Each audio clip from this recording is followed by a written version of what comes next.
My name is Simone, and at 9 years old, my biological parents told me to wait by the food court fountain while they went to buy ice cream. They never came back. I sat on that sticky bench for 6 hours until mall security handed me over to the police. 23 years later, those same parents just rolled up to my adoptive father's funeral in a rented luxury SUV, demanding the keys to his house and claiming rights to his $6 million estate. They think I am just a broke court clerk they can bully into submission. They have no idea that the woman they are screaming at is actually the youngest Supreme Court justice in state history. Before I tell you how I sent my own parents to prison, let me know where you are watching from in the comments below. Hit like and subscribe if you have ever had to fight for what is rightfully yours. The Chicago sky was a bruised purple reflecting the storm that had been raging inside me for 3 days. It was fitting weather for the burial of Elijah Henderson.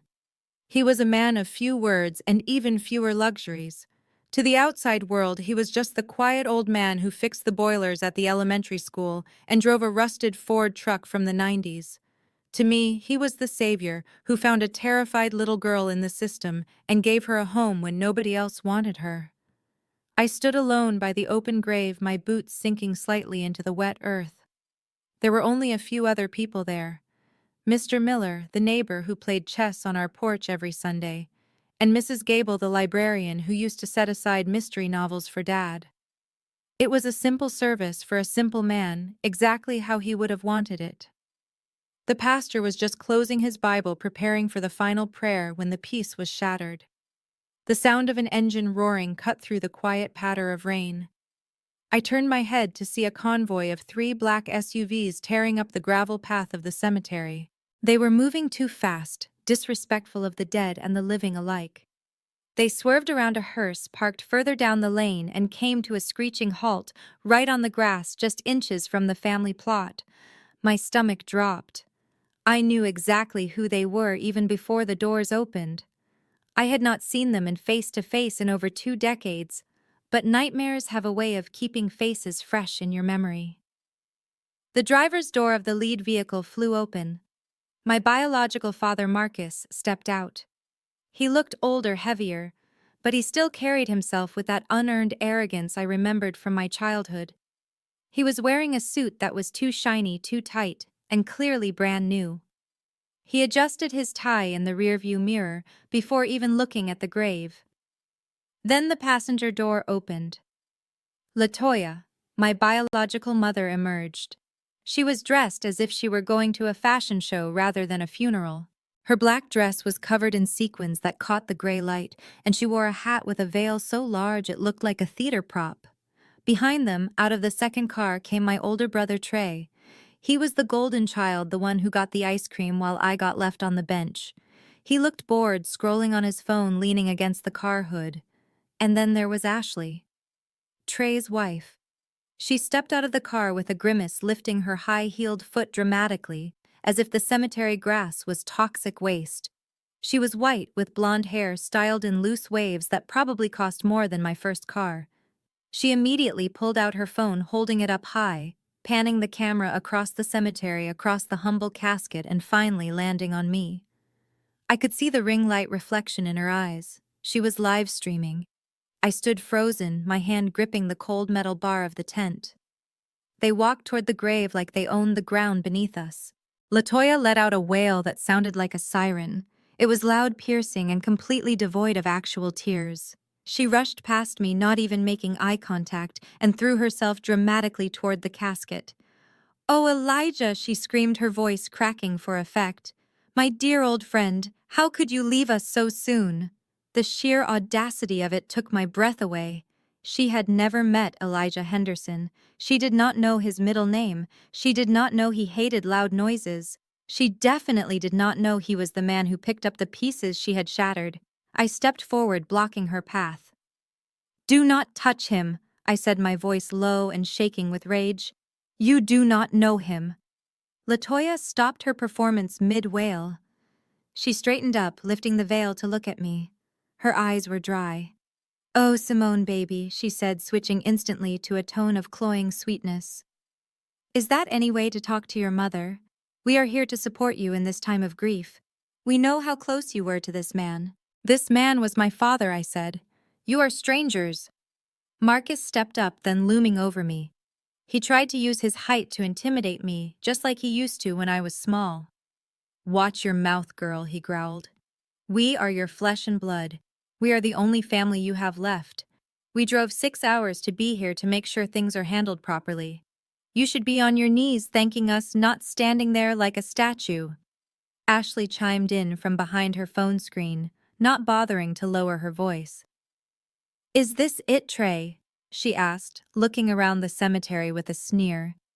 This place is disgusting. It is muddy and it smells like wet dog. I thought you said there was money. Why is he being buried in a dump like this? My hands clenched into fists at my sides. How dare you, I hissed. This is a place of rest. Show some respect or leave. Ashley rolled her eyes, shifting her weight on her expensive heels. Relax, drama queen. I am documenting the tragedy for the family archives. People need to see what happens when you do not have proper guidance. Look at this sad little setup. She turned the camera back to her face, putting on a sad pout. Guys, it is so heartbreaking. My sister-in-law is so lost without us. Please send prayers and stars. Trey chuckled, stuffing his hands into his pockets. He walked up to the edge of the grave, looking down into the hole with mild curiosity. So is it true, he asked, ignoring the tension. Did the old man really hoard cash in the mattress? I heard these Depression-era types do not trust banks. I stared at him. This was my brother, the boy I used to share a bunk bed with before they decided one child was enough. He had not changed. He was still the same selfish person who used to steal my lunch money and lie about it. Mr. Miller, the neighbor, stepped up beside me. His hands were shaking, but his voice was firm. Miss Simone, do you want me to call the police? These people are disturbing the peace. Marcus laughed, a harsh barking sound. Call them, old man. We are the legal next of kin. We have every right to be here. In fact, we are the ones who should be calling the shots. He turned back to me, his eyes narrowing. Speaking of shots, things are going to change around here, Simone. We did some checking. We know the old man did not have any biological kids. That means we, as your parents, are your legal guardians in matters of inheritance management. I am 32 years old. I said, my voice steady despite the adrenaline coursing through me. I do not need a guardian. And you forfeited your rights to be my parents the day you drove away from that mall. Latoya gasped, clutching her pearls. That was a misunderstanding, she cried, looking around at the few mourners trying to plead her case to the audience. We came back for you. We looked everywhere. You ran away. You were always a difficult child, always running off. It broke my heart, Simone. I have cried every day for 23 years. Liar, I whispered. You went to Miami. I saw the plane tickets in the glove box before you shoved me out of the car. You went on a second honeymoon with the lottery money you won. You did not look for me for a single second. Latoya's face hardened. Her mask slipped just for a fraction of a second, revealing the cold calculation underneath.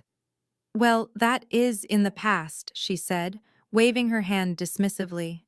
We are here now. The Lord brought us back together. And just in time, too. It looks like you need help managing Dad's estate. I am sure it is a mess. It is none of your business, I said, turning my back on them to face the pastor. Please continue. I wanted to bury my father in peace. I wanted to pretend they were not there, breathing down my neck, smelling of expensive perfume and greed. But they would not let it go. Marcus stepped closer, his breath hot on my ear. Do not turn your back on me, girl. We know about the house. We know about the land in the county. We know he was sitting on a gold mine. You think you are going to keep it all to yourself. You are selfish, just like you always were. I spun around, my patience snapping. Get out. Get out of this cemetery. Get out of my life. You are not welcome here. Ashley let out a shrill laugh. Oh, listen to her, Trey. She thinks she owns the place. Newsflash, sweetie. We already stopped by the house. It is cute. A little run down, but the bones are good. We are going to make it livable. since you know we are family and we need to stick together." My blood ran cold. "You went to the house I asked." My voice barely a whisper. "You broke in." Marcus shrugged, adjusting his cufflinks. "We did not break in. We are family. We just let ourselves in to check on things, make sure everything was secure. You should be thanking us. That neighborhood is rough." I looked at the casket, then back at them. The disrespect was physical. It felt like a blow to the chest. They had violated his sanctuary before his body was even in the ground. I took a deep breath, forcing the judge inside me to take over. The part of me that presided over complex litigations that saw through lies every day. I pushed down the hurt daughter and brought out the woman who sent criminals to prison. "You have made a grave mistake," I said quietly. "You are trespassing, and if you do not leave that property immediately, there will be consequences." Trey stepped in close, invading my personal space. He leaned down, his voice a low, menacing whisper that only I could hear. "Listen to me, little sister. You are going to hand over the keys and the deed, or we are going to make your life a living hell. We are not leaving until we get what is ours. We need that house. Ashley wants the master bedroom because she has allergies and hotels are dusty. So dry your eyes cry fast and get us the keys. That shack is ours now." He pulled back, winking at me as if we shared a secret joke. Then he turned to Ashley and loudly proclaimed, "Babe, call the contractors. Tell them we want the kitchen demoed by Monday." I watched them walk back to their cars, their laughter echoing over the silent graves. They climbed into their rented SUVs and peeled out, leaving tire tracks on the pristine grass. I stood there in the rain, trembling not from cold, but from a fury so intense it felt like it could burn the world down. They thought they had won. They thought they had intimidated the scared little girl they left at the mall. They saw my old car, my simple clothes, and my quiet demeanor, and assumed I was weak. They assumed I was poor. They assumed I was alone. I looked down at the fresh earth covering the only father I had ever known. He taught me to be patient. He taught me to be observant. He taught me that the loudest person in the room is usually the weakest. I wiped the rain from my face. I did not cry anymore. I reached into my pocket and pulled out my phone. I did not call the police, not yet. I dialed a number I knew by heart. "Hello," came the professional voice of the court clerk on the other end. "Sarah," I said, my voice calm and authoritative. "This is Justice Henderson. I need you to open a file. Yes, it is personal. I also need you to pull the criminal records for a Marcus Washington and a Trey Washington. And Sarah, get me the contact for the city zoning inspector. I have a code violation to report." I hung up the phone and looked at the tire tracks ruining the grass. They wanted a war. They wanted to take everything my father built. They wanted to drag me back into their mess. They had no idea who they were dealing with. They saw a victim. I saw defendants. I walked back to my 10-year-old sedan, started the engine, and drove slowly out of the cemetery. I was not going to a hotel. I was going home.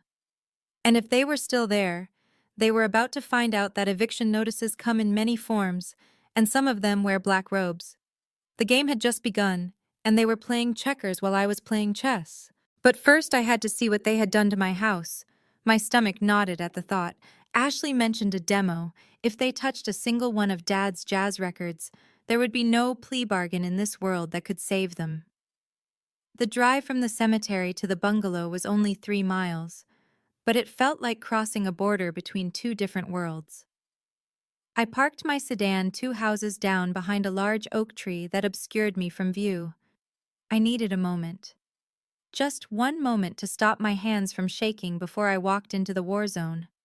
The rain had picked up, turning the Chicago streets into slick mirrors reflecting the gray sky. I watched the house.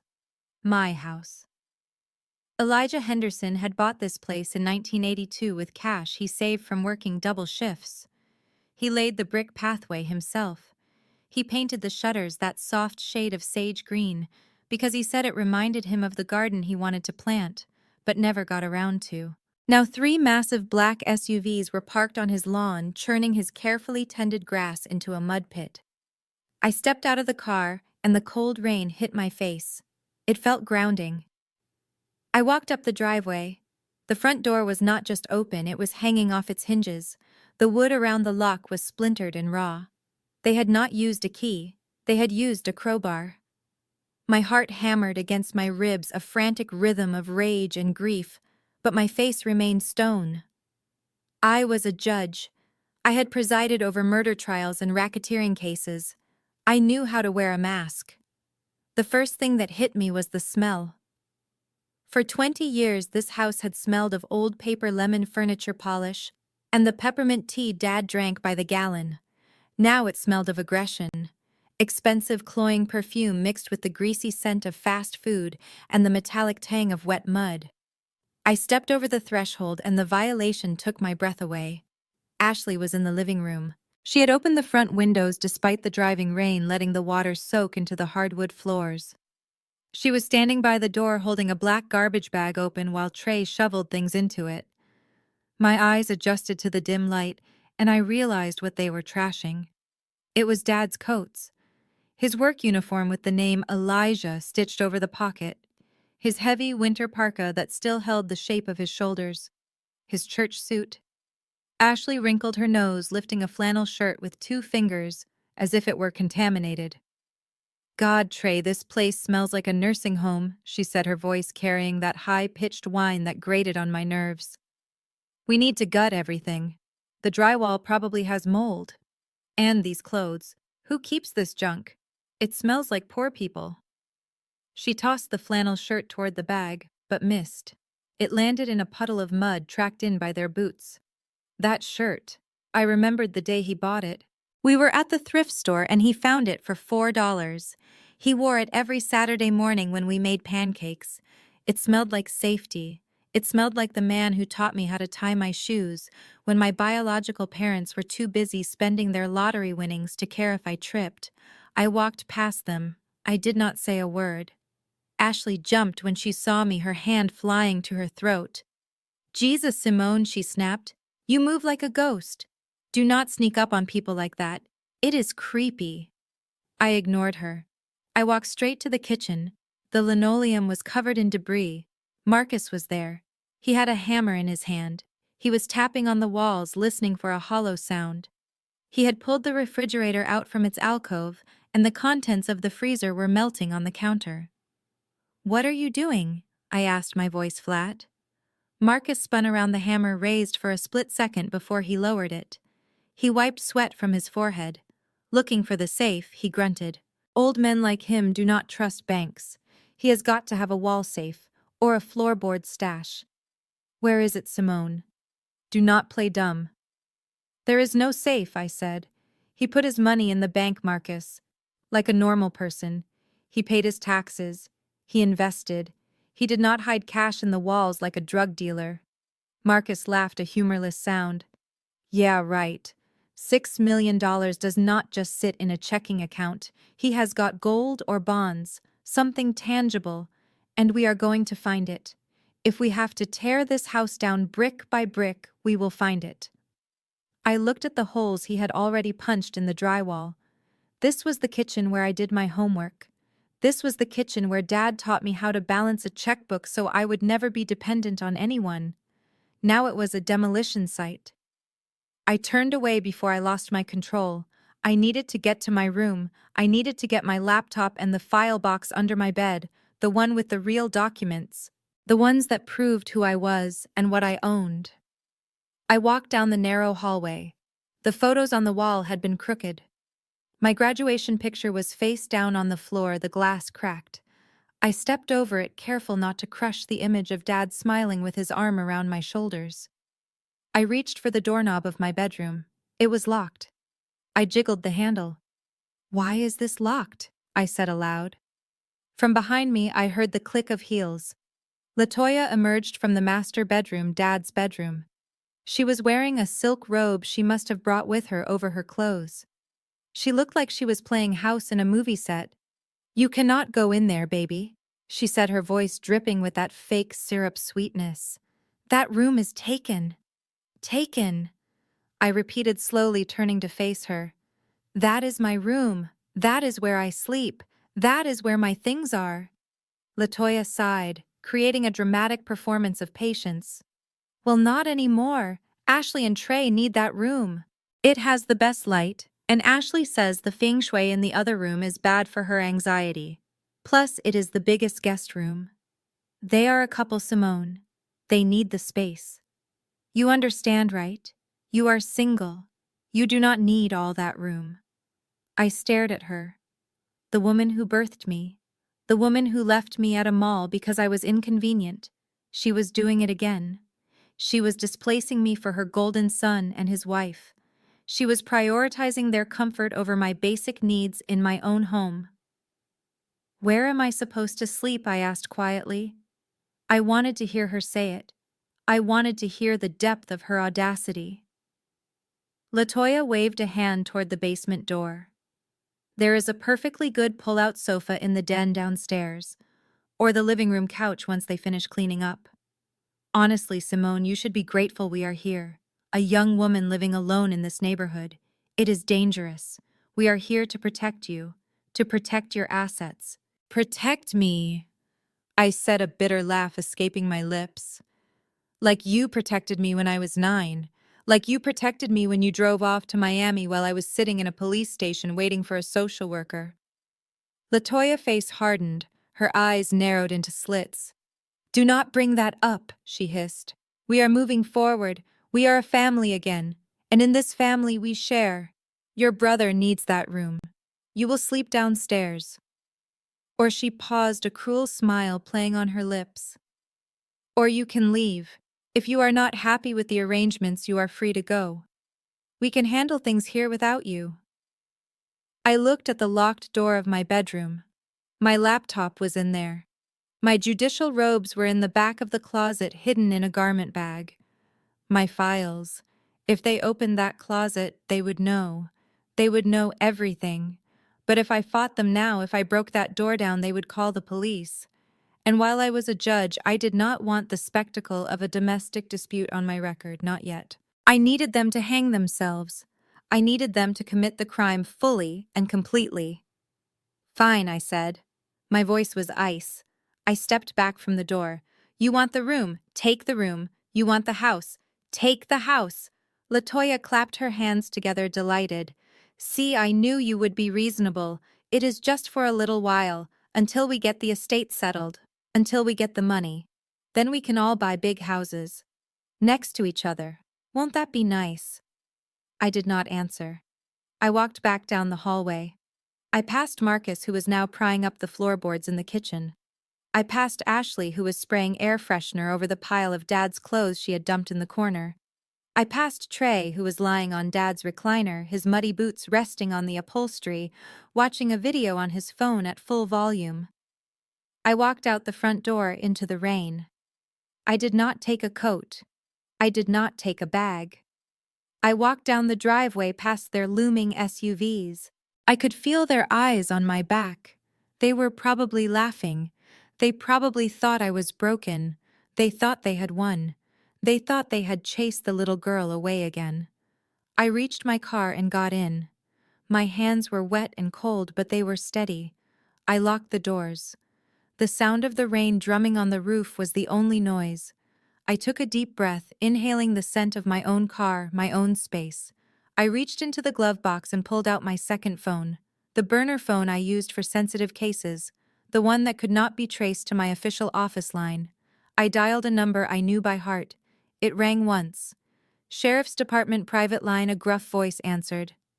Hello, Sheriff Miller? I said, my voice calm, authoritative, the voice of Justice Henderson. This is Simone. I have a situation. Judge Henderson. The sheriff's tone changed instantly. What do you need? Are you okay? I am fine, I said, staring at the house through the rain-streaked windshield. I can see Ashley moving around in the living room. She was holding a bottle of wine she must have found in the pantry. Dad's vintage wine. I need to report a home invasion, I said. A breaking and entering, and unauthorized occupation of a residence. I can have a squad car there in 5 minutes, the sheriff said. Just say the word judge. No, I said. Not yet. Do not send the cars yet. I want you to open the file, log the call, note the time, and I want you to put a flag on the property address. But do not arrest them. Not tonight. There was a pause on the line. The sheriff knew me. He knew I never did anything without a reason. You have a plan, he asked. I do, I said. They are destroying evidence, Sheriff. They are damaging property, and they are about to commit fraud on a massive scale. If we arrest them now, it is just trespassing. They will bail out in an hour. I want them to feel comfortable. I want them to think they own the place. I want them to sign documents. I want them to dig a hole so deep they will never see the sun again. I understand, the sheriff said. We will hold steady, but judge if you are in danger. I am not in danger, I said, my eyes fixed on the window where LaToya was now standing, looking out at the rain, unaware that her daughter was watching her. They are the ones in danger. They just do not know it yet. I hung up the phone. I started the engine. I was wet, I was cold, and I had been kicked out of the only home I had ever known. But as I shifted the car into drive, a small, cold smile touched my lips. They wanted a house. They wanted a fortune. They were going to get a lesson in the penal code instead. I pulled away from the curb, leaving them to their victory. 7 days, I had told them at the cemetery. They had 7 days to hang themselves, and the clock was already ticking. I drove toward the downtown Hilton. I would need a suit for court on Monday. And I would need a war room. The game was on. I was 9 years old again. It was July. The air outside was humid and sticky, but inside the Mall of America it was freezing. Marcus and LaToya had told me we were going on a special trip. I thought it was a family vacation. I packed my small backpack with my 2 favorite books and a change of underwear. I was so excited I barely slept the night before. We walked past the amusement park in the center of the mall. The screams of kids on the roller coaster echoed off the glass ceiling. I wanted to go on the rides, but Marcus said they were too expensive. We walked to the food court instead. The smell of frying oil and sugar was overwhelming. My stomach rumbled. I had not eaten breakfast because LaToya said we would have a big lunch. Marcus walked up to the ice cream counter. He ordered a double scoop of Rocky Road and a waffle cone. He handed it to Trey, my older brother, who was 12 then. Trey licked the side of the cone, looking down at me with a smirk. Marcus ordered a single scoop of vanilla for himself and one for LaToya. I stood there, my hands clutching the straps of my backpack, waiting for mine. Marcus paid the cashier and turned around.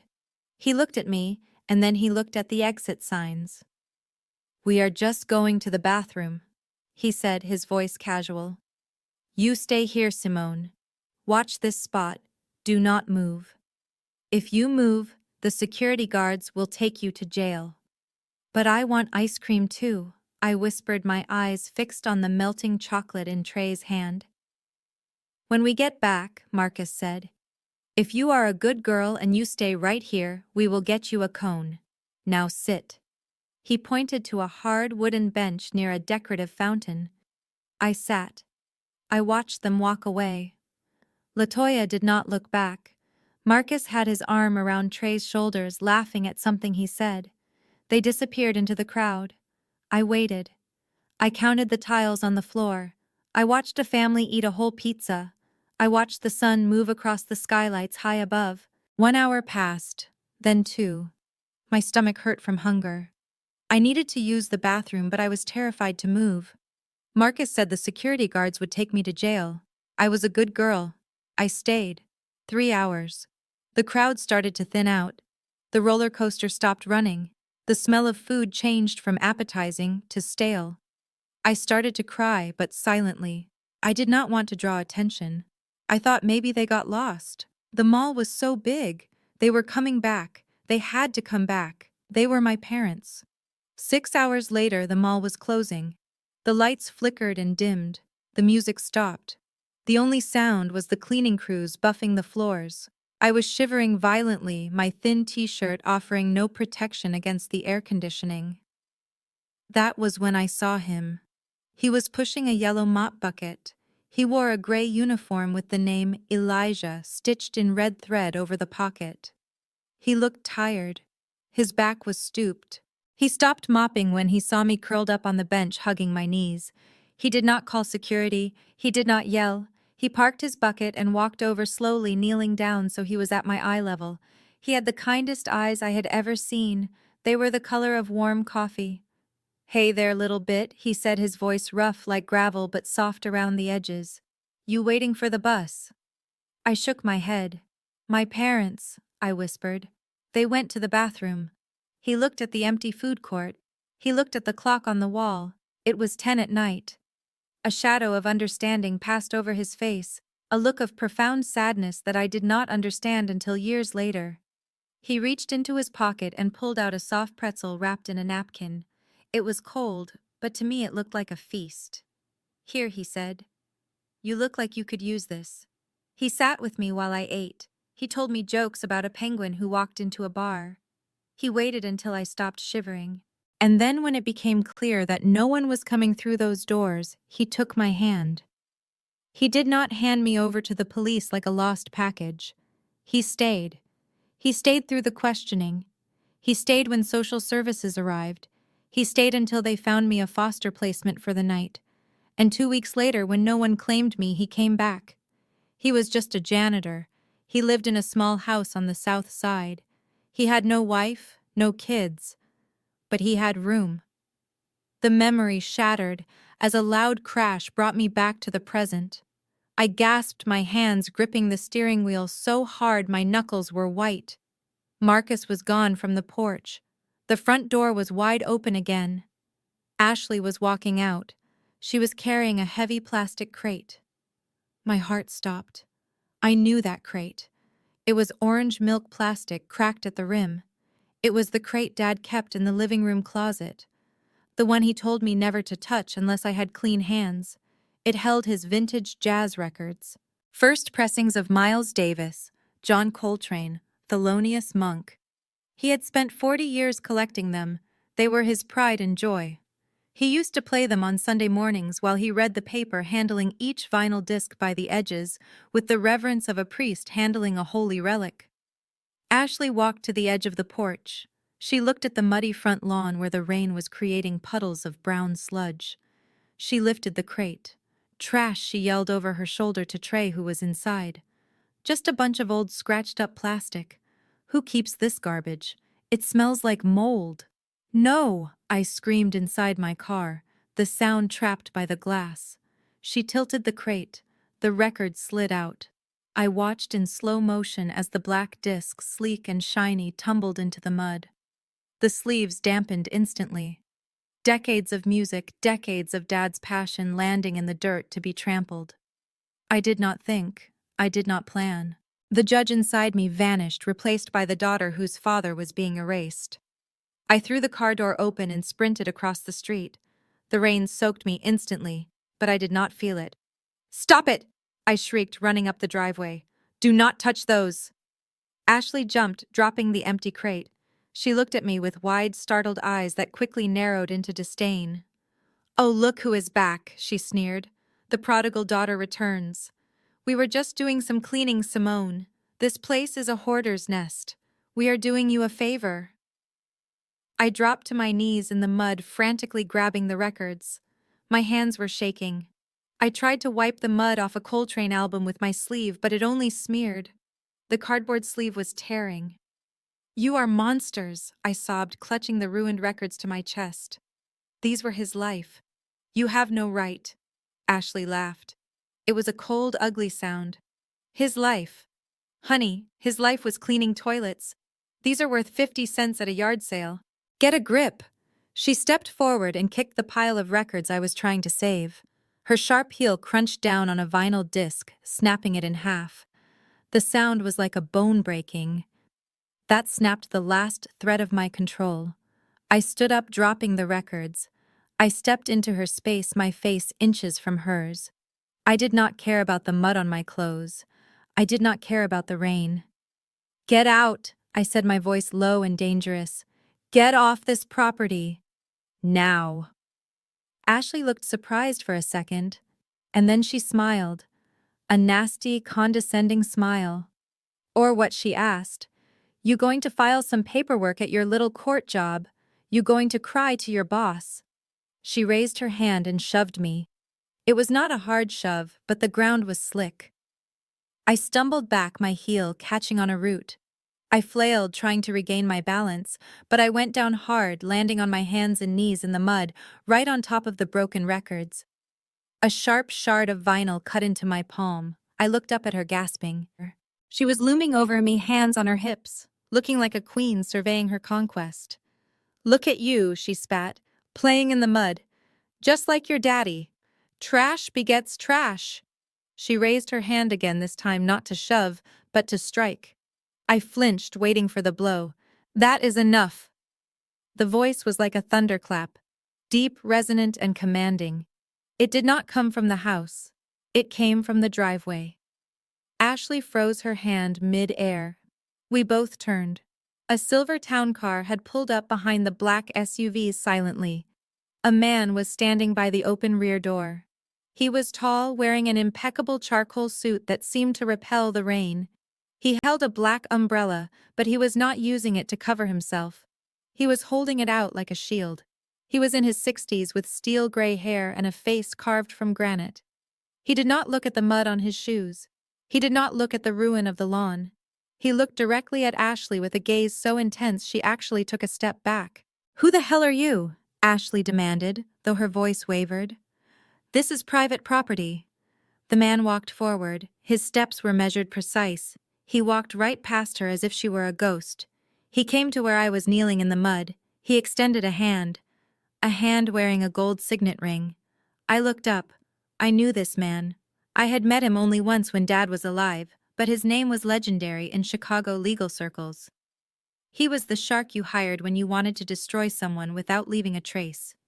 He was the only lawyer Dad ever trusted because they had served in Vietnam together. "Mr. Sterling," I whispered. He nodded, his face softening just a fraction. "Miss Henderson, please let me help you up." I took his hand. He pulled me to my feet with surprising strength. He did not care that I was muddying his expensive suit. He turned to Ashley, who was now looking uncertain, glancing back at the house for backup. "My name is Arthur Sterling," the man said, his voice calm, but carrying the weight of a falling guillotine. "I am the executor of the estate of Elijah Henderson, and you, young lady, have just assaulted the sole beneficiary of that estate on her own property." Ashley's mouth dropped open. "Sole beneficiary," she stammered. "But Marcus said there was no will. Marcus said we were the heirs." Mr. Sterling reached into his jacket pocket and pulled out a thick envelope sealed with red wax. He held it up. "Marcus was wrong," he said. "There is a will, and it seems I have arrived just in time." The front door banged open. Marcus and Trey came running out, alerted by the shouting. "Who is this?" Marcus yelled, wiping burger grease from his chin. "What is going on?" Mr. Sterling turned to them. He adjusted his cufflinks. "Gentlemen," he said, "I suggest you all sit down, preferably not on the furniture you are currently destroying. We are going to read the will, right now." He gestured to the open door of the house as if he were the host and they were the intruders. "Shall we?" he asked. I looked at Marcus. I looked at Ashley. The fear was starting to creep into their eyes. They realized suddenly that the game had changed. They just did not know the rules yet. I wiped the blood from my palm onto my jeans. I looked at Mr. Sterling.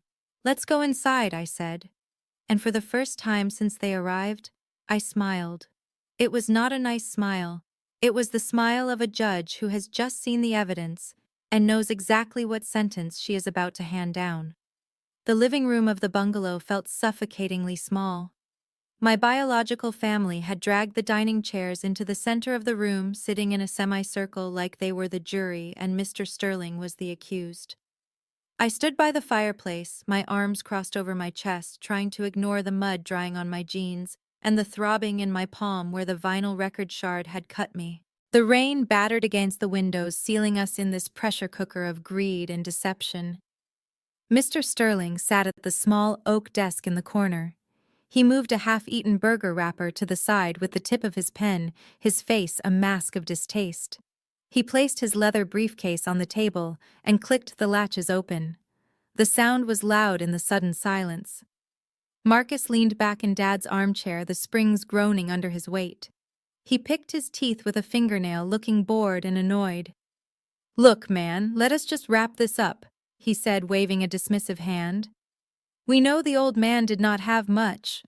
Probably just this falling down house and that truck out back that looks like it survived a war. Just tell us who gets the junk so we can start clearing it out. We have contractors coming Monday." Ashley giggled from her perch on the sofa arm. She had her phone out again, recording. She held it low, trying to be discreet, but the red light gave her away. She whispered to her followers, "Guys, we are about to find out how much a janitor leaves behind. Spoiler alert, it is probably just dust and mothballs." Trey snickered, kicking his feet up on the coffee table. "Maybe he left us his mop bucket. I could use a new one for the garage." I watched Mr. Sterling. He did not react to their insults. He did not look up. He simply put on a pair of wire-rimmed reading glasses and broke the red wax seal on the thick envelope. The sound of the tearing paper was crisp and final. He smoothed the document out on the desk. Elijah Henderson was a man of privacy. Mr. Sterling began, his voice deep and steady. He did not flaunt his wealth. He believed that money was a tool, not a trophy. Marcus snorted. "Wealth. Yeah, right. The guy scrubbed floors at the elementary school for 30 years. I saw his pay stubs once. He made minimum wage. Do not try to dress this up, lawyer. We know what we are dealing with." Mr. Sterling looked over his glasses at Marcus. His eyes were cold enough to freeze water. "If you interrupt me again, Mr. Washington, I will have the sheriff remove you. Am I clear?" Marcus opened his mouth to argue, but LaToya nudged him hard in the ribs. He grunted and crossed his arms, sulking like a toddler. Mr. Sterling returned to the document. "I will now read the schedule of assets as verified by the forensic accounting firm of Deloitte and Touche. Asset number 1. The residential property located at 402 Maple Street, along with all contents and personal effects. Appraised value $350,000. Ashley rolled her eyes. $350. That is it. That barely covers the demo and the new kitchen. This is a waste of time. Mr. Sterling ignored her. Asset number 2. The multifamily residential complex located in the West Loop, consisting of 24 units fully leased. Appraised value $4.2 million. The room went dead silent. You could hear a pin drop. You could hear the rain hitting the glass. Marcus sat up slowly, his eyes wide. LaToya stopped fanning herself. Ashley froze, her phone still pointed at Mr. Sterling, but her mouth hanging open. "What did you say?" Marcus whispered. His voice was hoarse. Mr. Sterling continued, his pace unchanged. Asset number 3. The commercial warehouse property in the industrial district currently leased to Amazon Logistics. Appraised value $1.8 million. Asset number 4. The liquid cash holdings in the Henderson Family Trust managed by Northern Trust Bank. Current balance $2.1 million. Total estate value, Mr. Sterling said, looking up and removing his glasses. $8.4 million. The silence stretched for 10 seconds. Then chaos erupted. Ashley screamed. She actually screamed. Her hands flew to her face and her phone slipped from her fingers, hitting the hardwood floor with a sickening crack. She did not even look at it. $8 million, she shrieked. "Trey, did you hear that?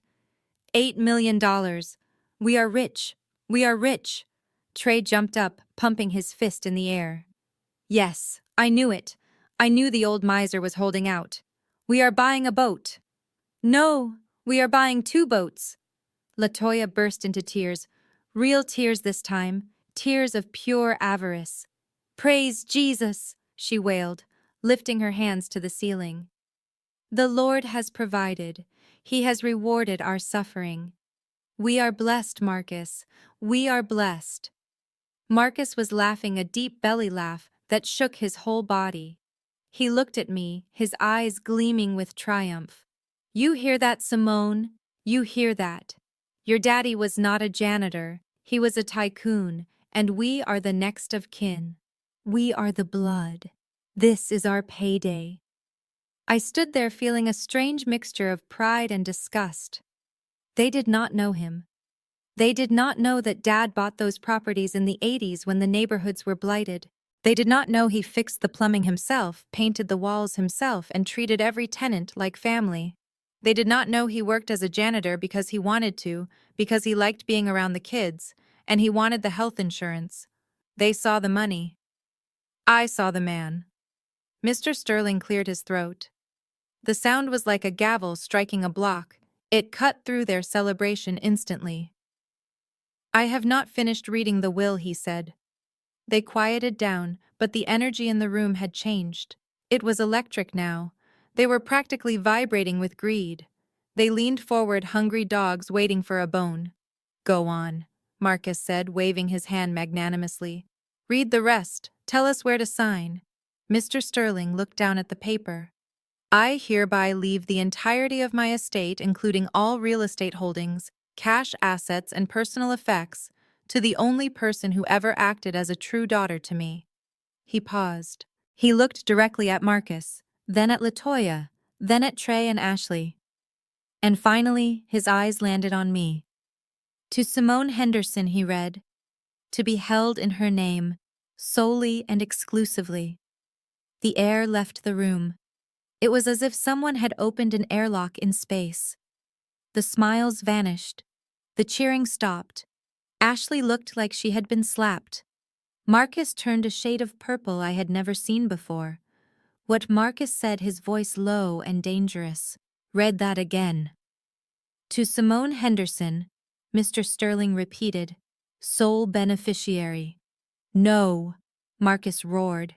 He slammed his fist down on the coffee table so hard the wood cracked. That is a lie. That is a forgery. You are lying. Mr. Sterling held up the document. It is notarized, Mr. Washington. It is witnessed. It is ironclad. This is bull, LaToya screamed, leaping to her feet. She pointed a shaking finger at me. She manipulated him. Look at her. She has been poisoning him against us for years. She made him write that. He was old. He was senile. She took advantage of a confused old man. That money belongs to the family. Ashley scrambled to pick up her cracked phone, frantically tapping the screen. I got this on video, she hissed. I got the whole thing. We are going to sue. We are going to take this to the news. This is elder abuse. I stepped forward. My voice was calm, cold, and sharp. Dad was not senile, I said. He was sharper than all of you combined. He knew exactly who you were. He knew you would come sniffing around the moment he was gone. That is why he wrote it this way. LaToya turned on me, her face contorted. How could you? She spat. Your own mother. Your own father. We are struggling, Simone. We have debts. We have needs. And you are going to hoard $8 million. You are going to steal from your own blood. I am not stealing anything, I said. He left it to me.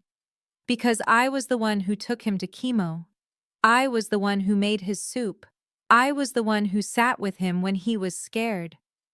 Where were you? We were giving you space, LaToya cried, switching tactics instantly. Her face softened into a grotesque mask of pleading. Simone, baby, listen. We can work this out. We do not need lawyers. We are family. 8 million is a lot of money, more than one person needs. We can split it. We can be fair. Just sign a portion over to your brother and us. We will forgive you for everything. We will be a family again. I looked at her. I looked at the woman who valued a vacation over her child. I looked at the man who promised me ice cream and gave me abandonment. No, I said. Not a penny, not a single dime. Marcus stood up slowly. He loomed over the room, his physical presence threatening. He walked toward me, pushing past Mr. Sterling. He stopped inches from my face. "You think you are smart, don't you?" he sneered. "You think because you work at a courthouse and you wear a suit you are better than us. You think this piece of paper protects you." "It does," I said, holding his gaze. "It is the law." "Law!" Marcus laughed. A harsh barking sound. "Let me tell you about the law, little girl." He reached into the back pocket of his sweatpants. For a second I thought he was reaching for a weapon. Mr. Sterling started to rise from his chair, his hand going to his phone. But Marcus did not pull out a gun. He pulled out a folded piece of paper. It was old, yellowed at the edges and soft from being carried around for years. He unfolded it with deliberate slowness, smoothing the creases with his thick fingers. "You see, Simone," he said, his voice dropping to a conspiratorial whisper, "Elijah Henderson might have signed some papers. He might have played daddy for a few years. But there is one thing he forgot. One very important thing." He held the paper up. It was a legal document. I squinted at it. It looked like a custody agreement from 20 years ago. "When your mother and I split up," Marcus said, a cruel smile spreading across his face, "the court terminated her rights because she had some issues. But me, they never terminated mine. I never signed the surrender papers, Simone." My heart skipped a beat. That was impossible. Dad adopted me. The adoption was final. I had the certificate. Marcus saw the doubt in my eyes and he pounced on it.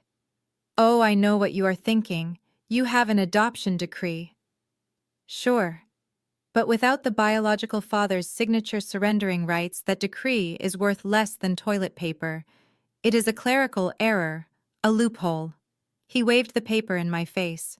"I am still your legal father, Simone. And under the laws of this state, if an adoption is found to be invalid due to fraud or lack of consent, the biological parent retains guardianship.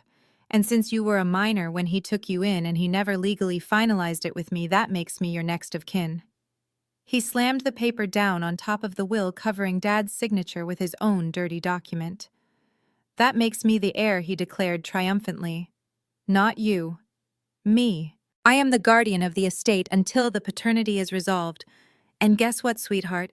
I am contesting the will. I am contesting the adoption. And I am contesting your right to breathe the air in this house." Ashley shrieked with delight, clapping her hands. "Oh my God, Marcus, you are a genius. Trey, hug your dad. We are getting the money." Latoya looked from Marcus to me, a slow, dawning realization on her face.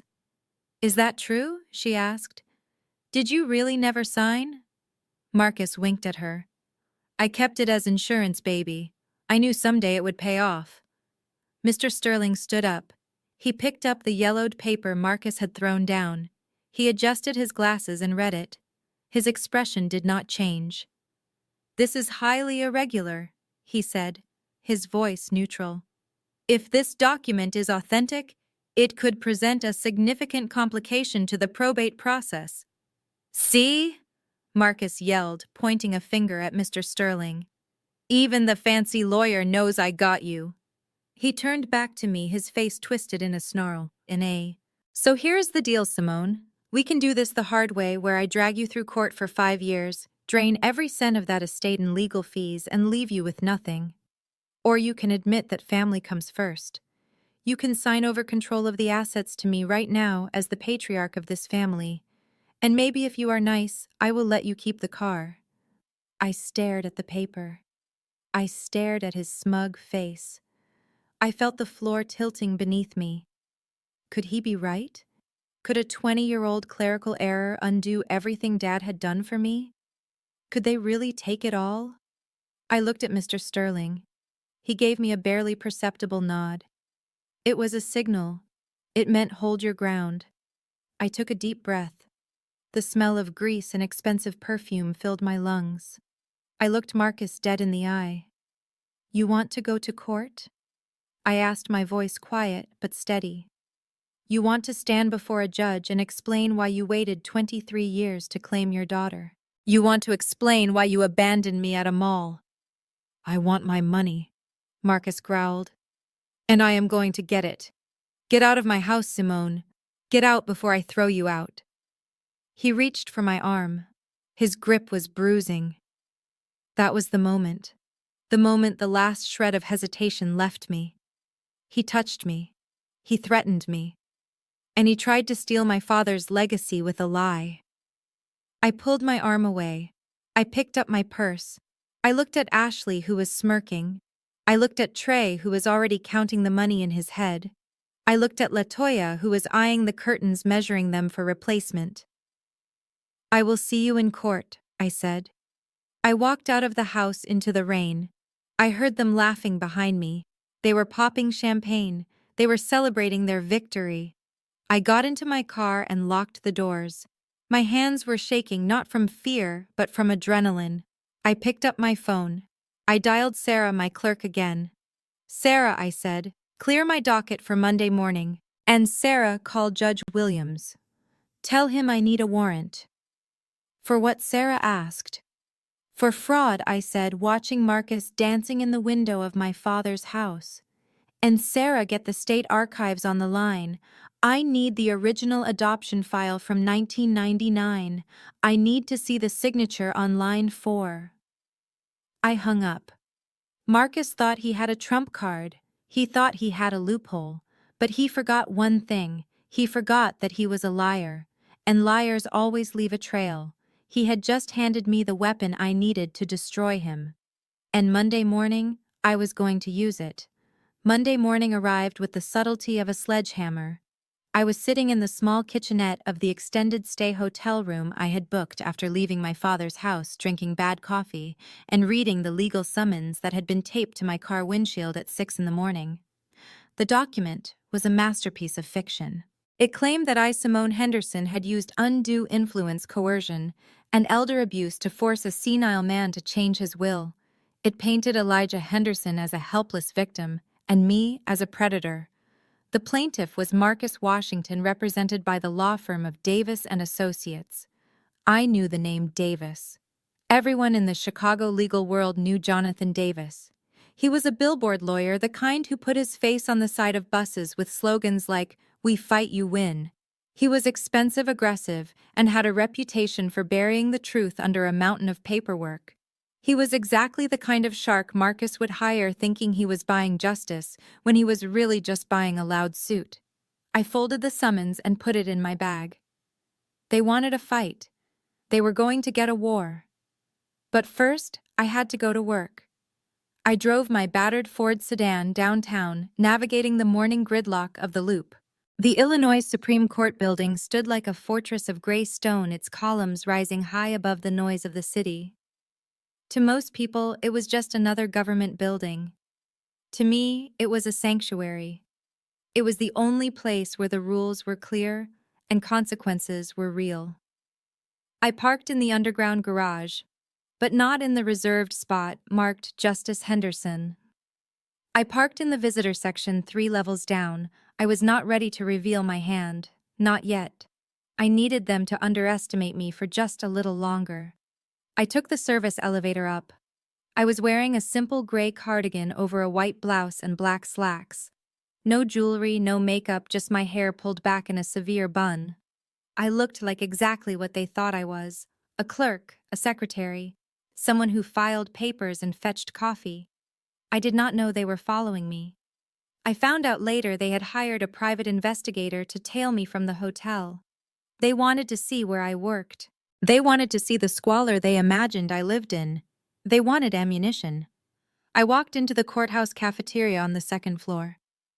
It was a cavernous room filled with the hum of conversation and the clatter of trays. This was where the real work of the court often happened. Clerks gossiped about rulings, lawyers grabbed a quick sandwich between hearings, and judges sometimes snuck down for a slice of pie away from the formality of their chambers. I got in line for tea. My head was down, my mind already reviewing the case law I would need to cite to get Marcus's lawsuit dismissed with prejudice. Well, well, well, look who it is. The voice was shrill and mocking. I did not have to turn around to know it was Ashley. The scent of her cloying perfume announced her presence before she even spoke. I took a breath, held it, and turned. They were all there. The whole toxic circus. Marcus was wearing a suit that cost more than my car. Latoya was draped in a faux fur coat despite the mild weather. Trey was wearing sunglasses indoors looking like a hungover celebrity, and Ashley was standing in front with a smirk that showed all her teeth. They looked out of place in the utilitarian cafeteria like peacocks in a pigeon coop. They were drawing stares, but they mistook the attention for admiration. So this is the big career, Ashley sneered, looking me up and down. A lunch lady. Or do you just sweep the floors? I bet you steal the leftovers, don't you? I ignored her. I turned back to the counter and paid for my tea with exact change. I did not have the energy for their high school drama. I had a docket to clear. Marcus stepped up beside me, leaning his elbow on the counter. He looked around the room with a sneer. Pathetic, he muttered. You could have been something, Simone. You could have had class. Instead, you are here serving slop to lawyers. I picked up my tea. Excuse me, I said, attempting to walk past them. I have work to do. Trey blocked my path. Work, he laughed. You mean scrubbing toilets? Hey, maybe you can clean my car later. It got muddy at the cemetery. I will give you $5. Latoya sighed, a dramatic sound of long-suffering disappointment. We raised you better than this, she said, shaking her head. We wanted so much more for you. That is why we are doing this lawsuit, baby. To save you from this life. With the inheritance, we can help you. We can get you into a cosmetology school or something. I looked at them. They truly believed their own lies. They looked at my simple clothes and my lack of flash and saw failure. They did not see the quiet confidence. They did not see the steel. I am not interested in your help, I said, my voice low. And I am not interested in your lawsuit. You are wasting your money on Davis. He is an ambulance chaser, Marcus. He will take your retainer and lose your case. Marcus's face turned red. Davis is a winner, he spat. He knows the system. He knows people. He told us we have a slam dunk case. He said the judge will take one look at you and laugh you out of court. Ashley stepped closer, invading my personal space. She was holding a large iced coffee, the plastic cup sweating in her hand. You are just jealous, she hissed. You are jealous because we are going up in the world and you are stuck here at the bottom. You think you are better than us because the old man left you a house? Well, guess what? That house is ours. The money is ours. And you are just a squatter. She poked me in the chest with a manicured finger. A nasty, sharp jab. You are nothing, Simone. You are a nobody. A charity case. A mistake. I looked down at her finger on my cardigan. I looked up into her eyes. They were empty, glassy with malice. Touch me again, I said quietly, and you will regret it. Ashley laughed. Or what? You going to call security? I bet they do not even know your name. You are invisible here, just like you were at the mall, just like you were your whole miserable life. And then she did it. It was deliberate, calculated. She tilted her hand and the lid of her iced coffee popped off. The cold brown liquid cascaded down the front of my white blouse. It soaked into the wool of my cardigan. Ice cubes bounced off my chest and clattered onto the floor. The shock of the cold made me gasp. The sticky sweetness seeped through to my skin. It was humiliating. It was degrading. It was exactly what she wanted. Oops, Ashley said, her voice dripping with fake innocence. My hand slipped. Maybe you should go clean that up. I hear the toilets need scrubbing anyway. The cafeteria went silent. The hum of conversation cut off instantly. Every head turned. At the tables nearby sat the clerks for the appellate court. Across the room was the head of the public defender's office. In the corner sat 2 federal marshals having coffee. They all saw it. They all saw the woman in the fur coat and the man in the cheap suit bullying the woman in the cardigan, but they also saw something else. They saw who the woman in the cardigan was. Sarah. My head clerk stood up from her table. Her face was pale with fury. She started to move toward us, her phone already in her hand, probably dialing security. I held up a hand, stopping her. I did not look at Sarah. I looked at Ashley. "You have made a lot of bad decisions in your life," I said, my voice steady despite the coffee dripping from my hem. "But this one is going to cost you more than you can imagine." Ashley rolled her eyes. "Oh, I am so scared. What are you going to do? Sue me with your minimum wage." Just then the double doors at the far end of the cafeteria swung open. A hush fell over the room, deeper than the silence before. A man walked in. He was wearing a black robe, the fabric swishing around his ankles. He was tall, imposing, with silver hair and a presence that commanded absolute respect. It was Chief Justice Williams, the highest-ranking judge in the state. He was followed by a small entourage of junior judges and aides. He walked with purpose, his eyes scanning the room. He was looking for someone. My biological family froze. They knew power when they saw it, even if they did not understand it. Marcus straightened his tie. Latoya smoothed her fur. They thought he was coming for them. They thought their lawyer Davis had sent him. Justice Williams stopped a few feet away from us. He looked at the puddle of coffee on the floor. He looked at Ashley's smug face. And then he looked at me. His expression softened. He ignored the coffee stains. He ignored the cheap cardigan. He saw the person beneath. "Good morning, Justice Williams," said his voice booming in the quiet room. Marcus puffed out his chest. He stepped forward, extending a hand, thinking the greeting was for him, or perhaps for the lawyer he claimed to have in his pocket. "Good morning, Your Honor," he said, putting on his best church voice. "I am Marcus Washington. I believe you know my attorney, Jonathan Davis." Justice Williams did not even blink. He did not look at Marcus. He did not shake his hand. He stepped right past him as if he were a piece of furniture. He stopped directly in front of me. He bowed his head slightly, a gesture of profound respect between equals. "Good morning, Justice Henderson," he said. The world stopped spinning. Ashley's jaw dropped. Marcus's hand was still extended in the air, grasping at nothing. Latoya looked like she had swallowed a lemon. Trey took off his sunglasses, his eyes darting back and forth in confusion. "Justice Henderson." Justice Williams continued, oblivious to their shock. "I received your memo regarding the sentencing guidelines for the racketeering case. Excellent work as always. I wanted to discuss the implications for the appeal before we go into session." He paused, looking down at my ruined blouse. His brow furrowed. "Is there a problem here, Justice? Do you require assistance?" I looked at Marcus. He was pale, his eyes bulging. He looked from me to the Chief Justice and back again. The gears were turning in his head, grinding against the rust of his arrogance. "Justice." He mouthed the word soundlessly. I looked at Ashley. The smirk was gone. In its place was a dawning horror, a realization that she had just thrown a drink on a woman who held the power to lock her up and throw away the key. "No, Your Honor," I said calmly, wiping a drip of coffee from my sleeve. "No assistance required. Just a minor spill, a little accident." I emphasized the word accident, looking directly at Ashley. Justice Williams nodded slowly, his eyes lingering on Ashley for a second too long, making her shrink back. "Very well.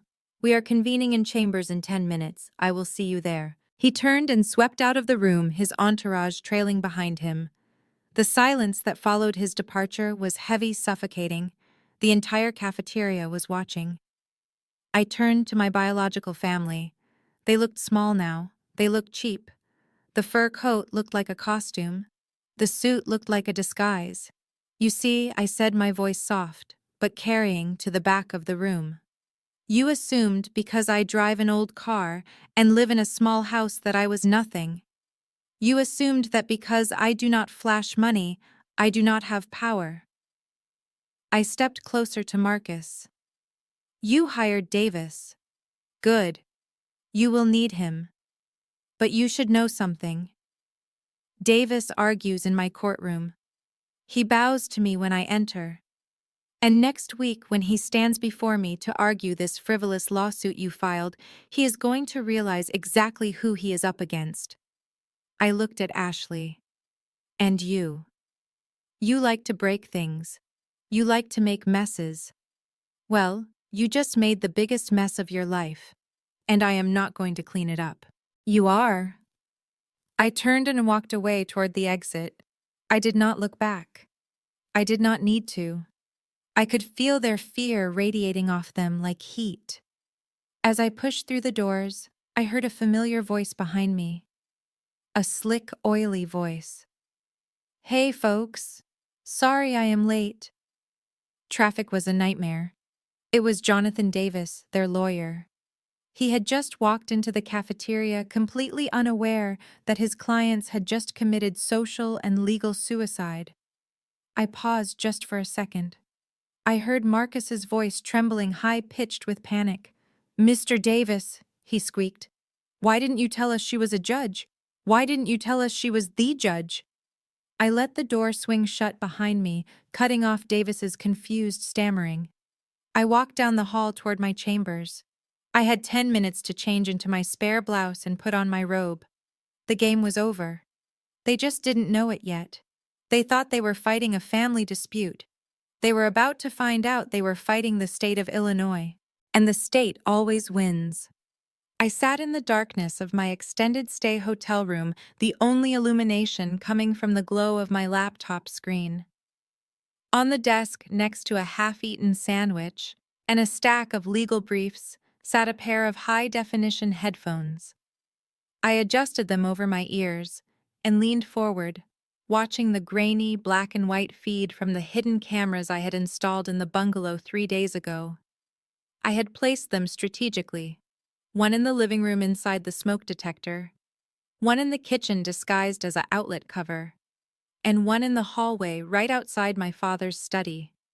They were high-resolution motion activated and connected directly to a cloud server that only I could access. What I was watching was not just a home invasion.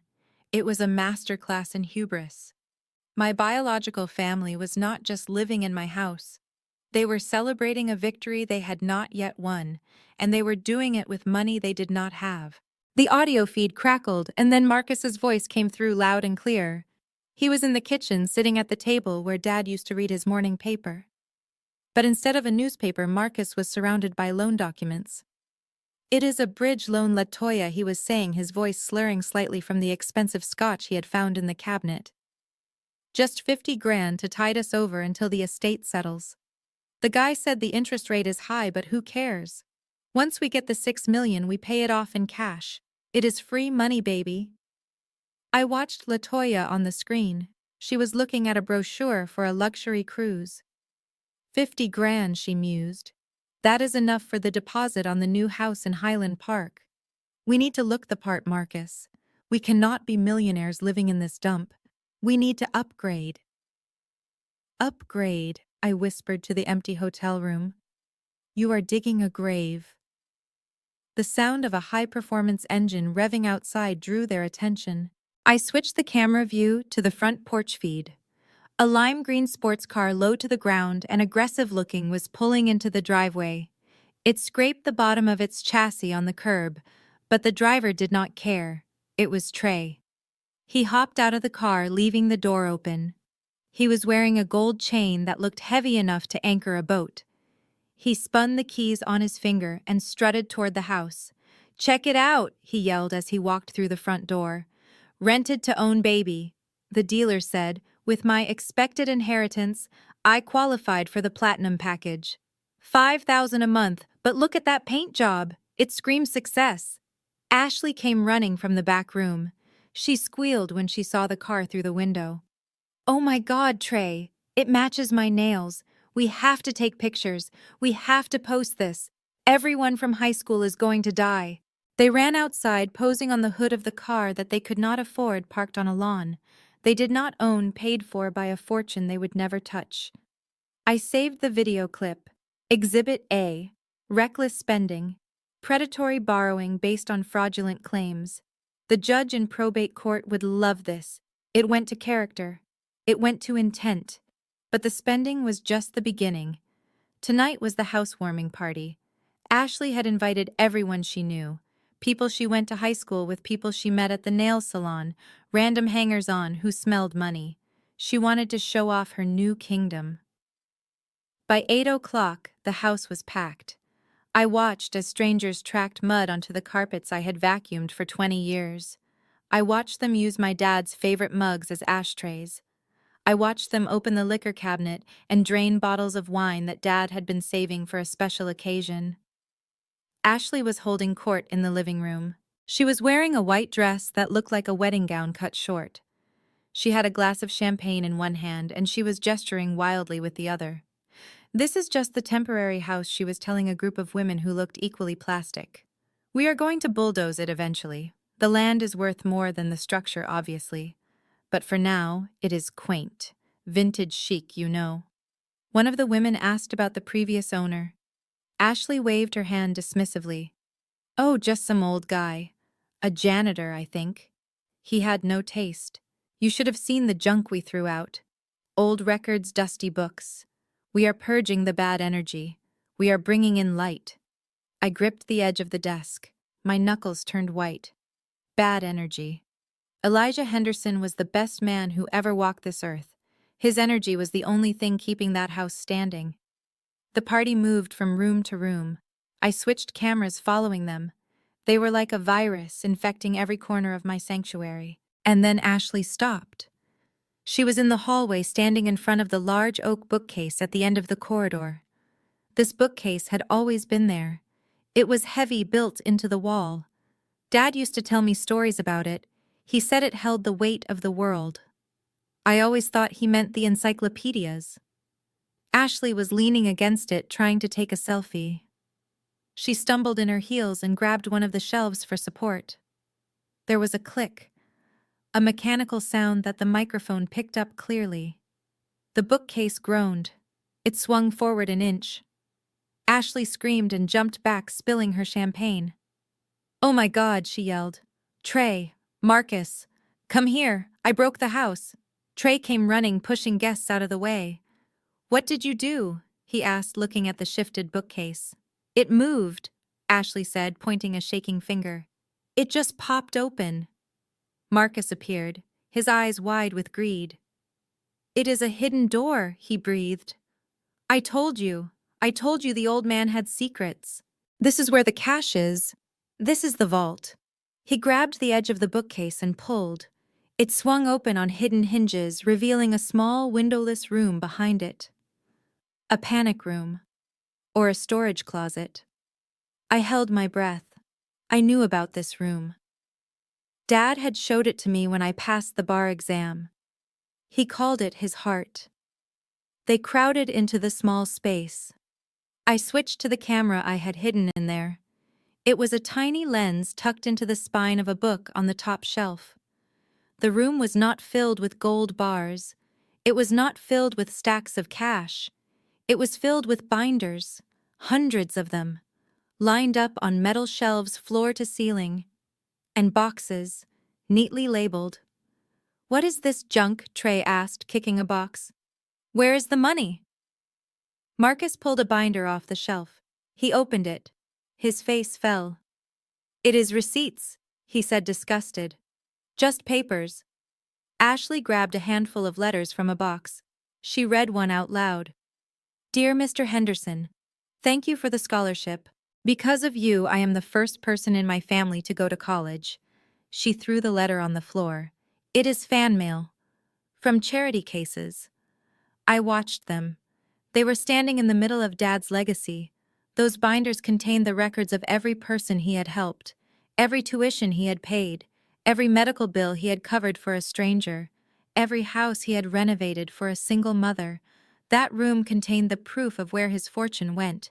It was not in a bank account. It was in the community. It was in the lives he touched. "This is useless," Marcus roared, throwing the binder against the wall. "Papers, just useless papers. I thought he was a miser. I thought he hoarded it, but he gave it away. He gave it to nobodies." Ashley looked around the small room, her eyes narrowing. "This space," she said, tapping her chin. "It is right off the master bedroom. If we knock down this wall, we could extend the closet. I need a walk-in closet. I have too many clothes for that tiny wardrobe out there. Trey nodded. Yeah, babe. That is a great idea. A custom closet. We can put a shoe island in the middle. But what about this trash? Ashley asked, gesturing to the lifetime of philanthropy surrounding them. It will take weeks to clear this out. Burn it, Marcus said. He said it casually as if he were talking about raking leaves. Just burn it. It is just paper. Take it out back to the fire pit. Or better yet, just pile it up in the center of the room and light it. We are gutting the place anyway. Who cares if the walls get scorched? No, I whispered. I stood up my chair, tipping over. No, you cannot. Ashley smiled, a cruel idea forming. Yeah, let's have a bonfire. It will be fun. A cleansing ceremony. We can burn the old man's memories and toast marshmallows over them. She reached for a lighter that was sitting on the shelf, probably left there by Dad years ago. She flicked it. The flame danced in the dark room. Start passing me the books, Trey, she said. Let's make some heat. I was reaching for my phone to call the sheriff to tell him to send the cars now to break down the door before they destroyed history when my phone buzzed. It was a text message. I froze. The screen lit up the dark room. It was from the private investigator I had hired 3 days ago, the one I sent to dig into the past, to find the truth about the day at the mall. I picked up the phone.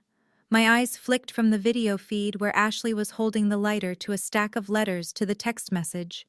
The message was short. It was brutal. And it changed everything.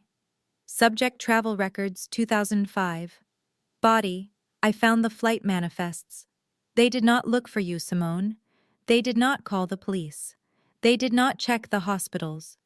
Their flight to Cabo San Lucas departed at 4 p.m. on June 15, 2005. That is 2 hours after they dropped you off. They checked in for that flight the day before. They booked the tickets 3 weeks in advance. It was not a mistake. It was a scheduled departure. I stared at the words. Cabo. They went to Cabo. While I was sleeping on a cot in a foster home, wondering what I had done wrong, wondering if I was unlovable, they were drinking margaritas on a beach. They had planned it. They had bought the tickets while I was sleeping in my bed down the hall. They had looked at me for 3 weeks knowing they were going to leave me like a bag of trash. A cold calm settled over me. It started in my chest and spread to my fingertips. The panic about the papers faded. The anger about the house receded. In its place was something harder, something permanent. They were not just greedy, they were monsters, and monsters do not get mercy. I looked back at the screen. Ashley was laughing, holding a burning piece of paper. It was a drawing I had made for Dad when I was 12. I pressed the button on my laptop to record the feed. I made sure the audio was clear. I captured the threat of arson. I captured the intent to destroy property. And then I picked up my phone. I did not call the sheriff, not yet. I called the fire marshal. Hello, Chief? I said, my voice steady, devoid of any emotion. This is Justice Henderson. I have a report of an active fire hazard and reckless endangerment at a residential property.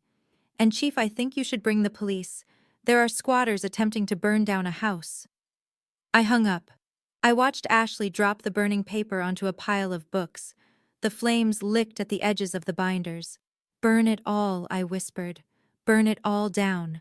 Because from the ashes I am going to build a cage, and you are all going to live in it for a very long time. I grabbed my keys. I grabbed my coat. I was going back to the house. Not to save the papers, but to watch the fire in their eyes go out when they realized that the girl they left at the mall had come back to collect the debt. And the interest rate was ruinous. The law offices of Davis and Associates were located in a glass high-rise that screamed money but whispered debt. The waiting room was decorated in aggressive shades of red and black, with leather furniture that squeaked when you sat down and a fish tank filled with sharks. It was a perfect metaphor for the man I was about to meet. Jonathan Davis, the billboard king, the man who promised to fight for you as long as your check cleared. I sat in the corner, my hands folded in my lap. I was wearing my disguise. The gray cardigan, the sensible shoes, the glasses I did not need. To the receptionist who chewed gum loudly while ignoring the phone, I was invisible. To the clients walking in and out, I was just another sad story waiting to be processed. The double doors opened, and a paralegal with tired eyes called my name, Simone Henderson. I stood up. I picked up my canvas tote bag, which contained a legal pad, a pen, and the digital recorder I had already turned on. I walked into the conference room. They were already there. It was a power move designed to intimidate. They wanted me to walk into a room where they were comfortable, and I was the intruder. Marcus was sitting at the head of the long mahogany table. He had his feet up on the wood, his new Italian loafers shining under the fluorescent lights. Latoya was to his right, weeping into a tissue that looked dry. Trey and Ashley were on the left, scrolling on their phones, bored and entitled. And standing by the window, looking out at the Chicago skyline, as if he owned it, was Jonathan Davis. He turned when I entered. He was shorter than he looked on the bus advertisements. His tan was orange, his teeth were veneered white, and his suit was a shade of blue that did not occur in nature. He looked me up and down.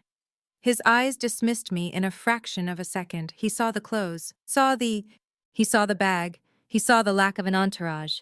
"Miss Henderson," he said, his voice booming, "you are late." I looked at the clock on the wall. It was exactly 9 a.m. "I am on time, Mr. Davis." He waved a hand dismissively. "In my world, if you are not early, you are late. But I suppose you are not used to professional standards. Have a seat. Where is your attorney?" I pulled out a metal folding chair from the side of the room, ignoring the plush leather seat he pointed to. "I prefer to sit here," I said. "And I am representing myself pro se." Davis laughed. It was a sound like gravel in a blender. "Pro se? You know what they say about a lawyer who represents himself, right? That he has a fool for a client. And you are not even a lawyer. You are what? A clerk. A secretary." "I work in administration at the courthouse," I said, keeping my voice flat. "Administration?" Davis sneered. "You file papers, you make coffee, and you think that qualifies you to go toe-to-toe with me?" "Listen, sweetheart, I have been practicing law for 30 years. I have won settlements that would make your head spin. I eat pro se litigants for breakfast. Do yourself a favor. Sign the settlement offer we sent you. Give the family back their house. Take the $10,000 we are generously offering as a nuisance fee and walk away, before I destroy you." I opened my legal pad. I uncapped my pen. "I am ready to proceed, Mr. Davis." He stared at me, his smile fading slightly. He did not like that I was not shaking. He did not like that I was not crying. He sat down heavily in the chair opposite me. "Fine," he said. "Let's do this the hard way. State your name for the record." "Simone Henderson," I said. Marcus snorted. "Simone Washington," he corrected. "You are a Washington. You always will be. Henderson was just the guy who paid for your food." I ignored him. I looked at Davis. "Proceed." The next 2 hours were a masterclass in gaslighting. Davis did not ask questions to find the truth. He asked questions to build a narrative. He twisted my words. He interrupted me. He shouted. But the real show began when he called Latoya to give her statement. This was not a formal trial yet, but a discovery deposition. A chance to get their story on the record. And oh, what a story it was. Latoya sat up straighter. She adjusted her veil. She looked at the camera recording the deposition, and then she looked at me with eyes full of sorrowful lies. "Tell us about Simone's childhood," Mrs. Washington Davis prompted gently. "Was she a happy child?" Latoya let out a shuddering breath. "Oh, we tried. We tried so hard to make her happy. But Simone was troubled. From the very beginning, she had demons." "Demons?" Davis asked, raising an eyebrow. "Can you elaborate?" "She heard voices," Latoya whispered, leaning forward. "She would talk to people who were not there. She would scream in the middle of the night. We took her to doctors. We took her to pastors. Nothing helped. She was violent, too. She hurt the family cat once. I found her in the backyard with scissors. I wrote in my notepad, "Cruelty to animals. Fabricated." "And the running away?" Davis asked. Constant Latoya sobbed. She would disappear for days. We would be frantic, calling the police, searching the streets. We never knew where she went. She just liked the streets. She liked the danger. I wrote, "History of running away. Fabricated." Davis turned to the incident at the mall. "And on June 15th, 2005. Tell us what happened." Latoya wiped her eyes.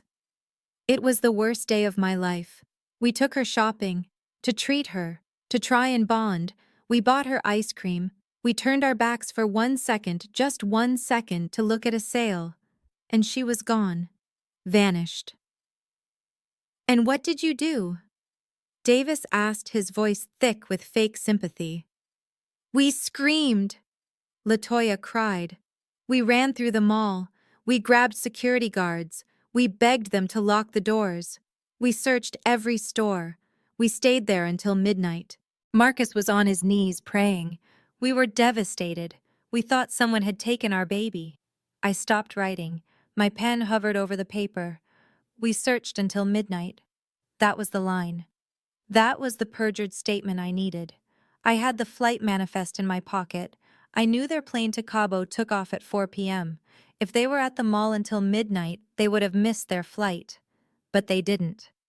They checked into the resort at 10 p.m. local time. I had the hotel folio, too.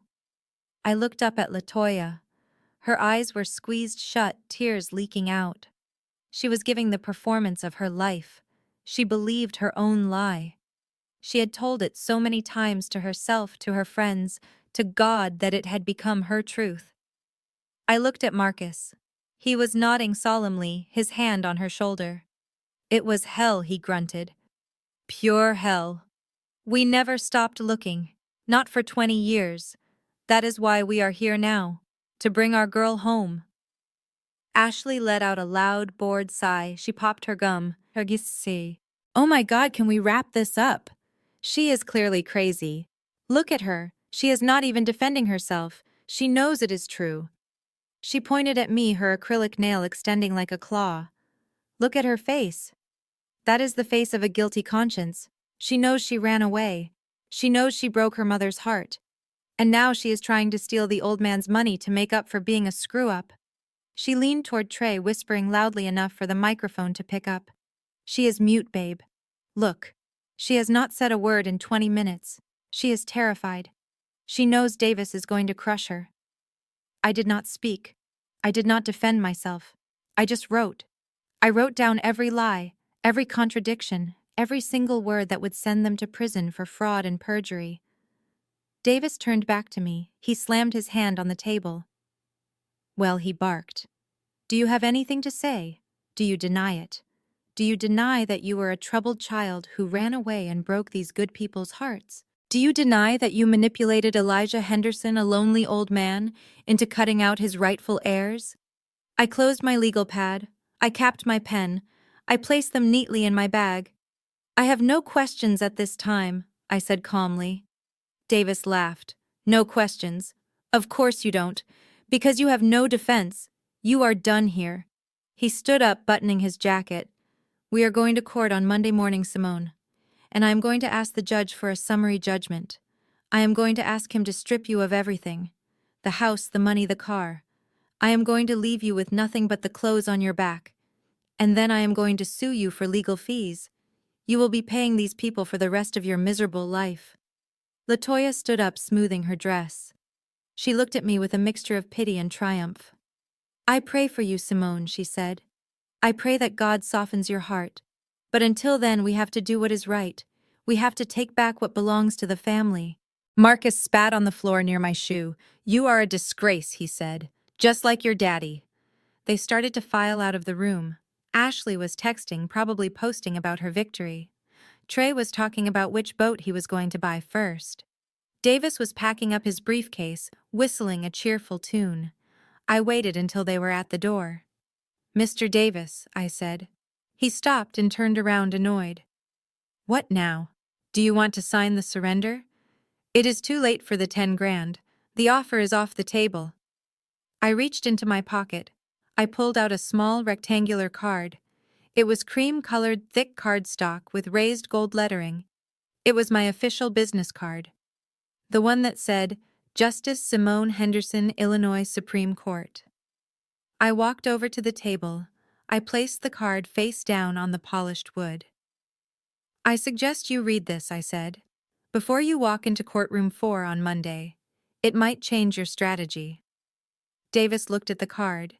He looked at me. He sneered. "I do not need your little business card, sweetheart. I know who you are. You are nobody." He reached out and flicked the card off the table. It fluttered through the air and landed in the metal wastebasket in the corner. "See you in court, nobody," he said. He walked out laughing. The door swung shut behind him. I stood alone in the conference room. I looked at the wastebasket. I looked at the empty chairs where my family had just sat and lied under oath. They had just handed me everything I needed. They had put it on the record. They had sworn to it. I picked up my bag. I did not retrieve the card. Let him find out the hard way. Let him walk into that courtroom blind. I walked out of the office. The receptionist did not look up. I took the elevator down to the lobby. The sun was shining outside, but a storm was coming, and I was the thunder. I got into my car and drove toward the cemetery. I had one stop to make before I went home to my hotel. I needed to tell Dad. I needed to tell him that they had taken the bait. I needed to tell him that the trap was sprung. Monday was coming, and hell was coming with it. The iron gates of the cemetery were closing, but the security guard knew my car. He waved me through with a somber nod, knowing that I often came here after hours when the weight of the world became too heavy to carry alone. I drove slowly down the winding path, the gravel crunching beneath my tires, until I reached the familiar oak tree that shaded my father's final resting place. The rain had stopped, leaving the air thick with the scent of wet earth and damp grass. I parked and walked to the fresh mound of dirt that covered Elijah Henderson. I did not bring flowers this time. I brought the truth. I sat on the small stone bench Dad had installed years ago for his visits to his own mother. I placed my bag next to me and looked at the simple marker. It did not say millionaire or tycoon. It just said Elijah Henderson, beloved father. That was all that mattered. "They lied, Dad," I whispered into the twilight. "They sat in a room with a court reporter and a camera and they lied on a Bible. They said they looked for me. They said they screamed my name until their throats were raw." I closed my eyes and let the memory wash over me. Not the fragmented nightmare I usually pushed away, but the whole crystal-clear reality of June 15th, 2005. I needed to remember every second. I needed to feel the cold of that bench one last time so I could burn it out of my soul forever. It was a Tuesday. I remembered that because Tuesdays were usually discount days at the movies, and I thought maybe we were going to see a film. But we did not go to the cinema. We went to the Mall of America. It was so big it felt like a city. The noise was deafening, a constant roar of voices and footsteps and music. Marcus was walking fast, his hand gripping Trey's shoulder, guiding him through the crowd. LaToya was checking her reflection in every shop window we passed. I was trailing behind, trying not to get stepped on by strangers. We stopped at the food court. It was the center of the world.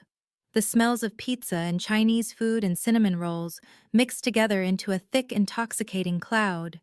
Marcus bought Trey a double scoop of chocolate chip cookie dough in a waffle cone dipped in chocolate and covered in sprinkles. It cost $6.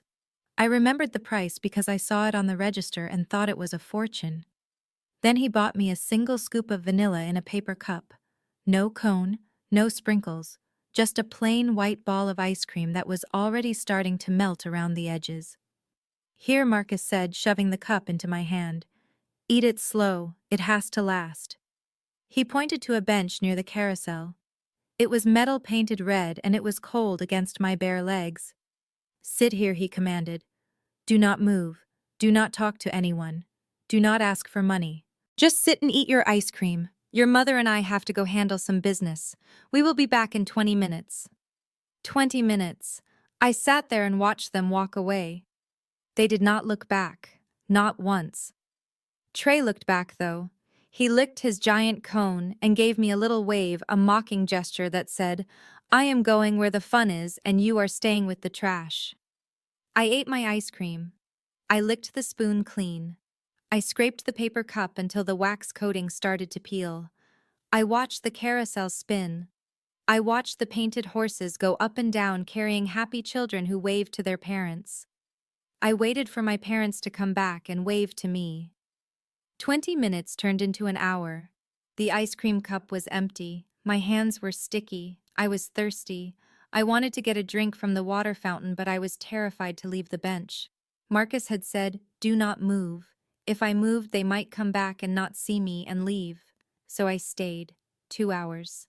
The carousel operator changed shifts. The lunch crowd thinned out, replaced by teenagers skipping school. I started to feel a knot of panic in my stomach, a cold, heavy stone that grew with every tick of the clock. What if they got lost? What if they forgot where the food court was? 4 hours.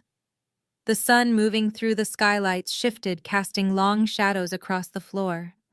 My legs were numb. I needed to use the bathroom so badly it hurt. I started to cry quietly, wiping the tears away with my sticky hands. People walked by, thousands of them. They looked at me, but they did not see me. To them, I was just a kid waiting for a parent who was in line for a pretzel.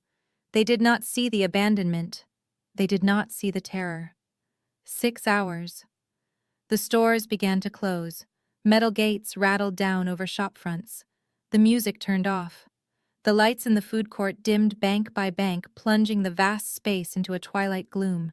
The air conditioning seemed to kick into overdrive, blowing freezing air onto my arms. I pulled my knees to my chest, trying to keep warm. I was shaking, not just from cold, but from a realization that was too big for a 9-year-old mind to hold. They were not coming back. The security guard found me at 10 o'clock. He was a big man with a flashlight. He shone it in my face. "Hey, kid," he said. "Mall is closed. Where are your folks?" I tried to speak, but my throat was closed up tight. I just pointed to the exit where they had walked away 6 hours ago. He sighed, a heavy sound of resignation. Another one he muttered into his radio. "Yeah, I got a code 6 at the food court. Female, approximately 9 years old. Abandoned. Send the police." That was the truth, Dad. I said, opening my eyes to the darkening cemetery. They did not search until midnight. They did not pray. They were on a plane to Mexico, drinking tequila and laughing about how easy it was to lose some extra baggage. I wiped a tear from my cheek. It was the last tear I would shed for them. The little girl on the bench was gone. She died that night in the mall. The woman sitting on the gravestone was a survivor, and survivors do not beg. They conquer. The sound of a car engine revving interrupted my morning. High beams swept across the cemetery, illuminating the headstones like stage lights. A vehicle was driving fast along the narrow path, ignoring the signs to respect the grounds. It swerved around a corner and came to a halt right behind my sedan. The engine cut, a door slammed. I stood up, my hand going instinctively to the pocket where I kept my phone. I knew who it was before I saw him. The aggression in the slam of the car door was a signature I recognized. Trey walked into the circle of light cast by the street lamp. He was wearing his new leather jacket, the one he bought with the loan money. He looked disheveled, his eyes bloodshot and wide. He had been drinking. I could smell the alcohol from 10 feet away. "Well, look at this," he slurred, stumbling slightly on the uneven ground. "The grieving daughter, talking to the worm Simone." I stood my ground. "Leave, Trey. You are trespassing, and you are drunk." He laughed, a harsh, ugly sound. "Trespassing. This is my father's grave. Well, my stepfather's. Whatever. He was the bank, and banks belong to everyone." He walked closer, kicking at the grass. He looked at the fresh flowers I had placed earlier that week. He looked at the simple granite marker. Cheap, he spat. $8 million and you bury him under a rock like this. You are so cheap, Simone. Just like him, keeping it all to yourself. He is buried with dignity, I said, my voice cold. Something you know nothing about. Dignity, Trey sneered. Dignity does not buy Ferraris. Dignity does not pay off sharks. Do you know what kind of pressure we are under? Do you know what Davis costs? Do you know what the interest rate is on the money Marcus borrowed? That sounds like a you problem, Trey, I said. Maybe you should have thought about that before you spent money you did not have, he snapped. His face twisted into a mask of pure rage. He lunged forward and kicked the vase of flowers next to the headstone. The ceramics shattered. Water and stems spilled over the grave marker, staining the name Elijah Henderson. Stop acting like you are better than us, he screamed. You are nothing. You are the girl we left behind. You are the mistake we tried to erase, and now you are holding our money hostage. He stepped onto the grave. He put his muddy boot right on the earth over my father's heart. You think you won today, he shouted. You think because you sat there and took notes you are smart. Davis is going to chew you up. But I am not waiting for Davis. I want my share now. He reached into his jacket and pulled out something metallic. A small garden shovel. It looked ridiculous in his hand, but the intent behind it was terrifying. You give us the access code, Simone. You sign over the deed to the house, or I swear to God I will dig him up. I will dig this old man up, and I will dump his bones in the river. I will make sure he never rests. If we cannot have the money, nobody gets peace. I stared at him. He was serious. He was desperate enough and drunk enough to desecrate a grave to get what he wanted. He was a ghoul. I did not move. I did not scream. I slowly raised my hand. I held up my phone. The screen was glowing. The red circle of the recording app was pulsing. Say that again, Trey, I said, my voice steady. Say it for the camera. Tell the judge how you are going to dig up a body because you cannot pay your car note. Trey froze. He looked at the phone. He looked at me. The realization of what he had just done crashed through the alcohol haze. You are recording, he whispered. Every word I said. And the video is streaming to a cloud server. So even if you break the phone, you cannot erase it. You just threatened to desecrate a corpse, Trey. That is a felony. That is a hate crime in some jurisdictions depending on how I argue it, and the vandalism, and the trespassing, and the harassment. He lowered the shovel. His hands started to shake. You wouldn't, he said, his voice losing its edge. I am your brother. I stepped forward. I stepped right up to the edge of the grave, my eyes locking onto his. My brother died in a mall 20 years ago, I said. You are just a defendant, and you just gave me everything I need to put you away. I tapped the screen, ending the recording. I looked at him with pity, not love. Go home, Trey. Go home and tell Marcus and LaToya what you did. Tell them you just handed me the final nail for your coffins. He dropped the shovel. It clattered against the stone.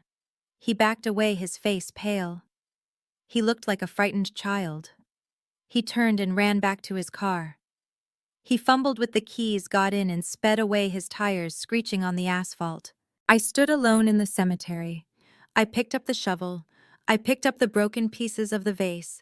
I cleaned the mud off my father's headstone with my sleeve. I am sorry, Dad, I whispered. I am sorry you had to see that. But it is almost over. I looked at my phone. The video was saved. It was perfect. It showed his face. It captured his voice. It captured the violence. You just made the biggest mistake of your life, Trey, I said to the empty night. I walked back to my car. I had a deposition to prepare for. And now I had a new exhibit. Exhibit B. Character evidence. Proof of malice. Proof of desperation. Monday was going to be a bloodbath, and I was the one bringing the blade. Monday morning at the Cook County Courthouse was usually a place of quiet desperation, filled with people trying to avoid eye contact and lawyers checking their watches. but today the hallway outside courtroom 4 looked like the red carpet for a reality television show. I stood near the back of the corridor, adjusting the strap of my canvas tote bag, watching the circus my sister-in-law had orchestrated. Ashley had been busy. She had not just invited the press, she had curated them.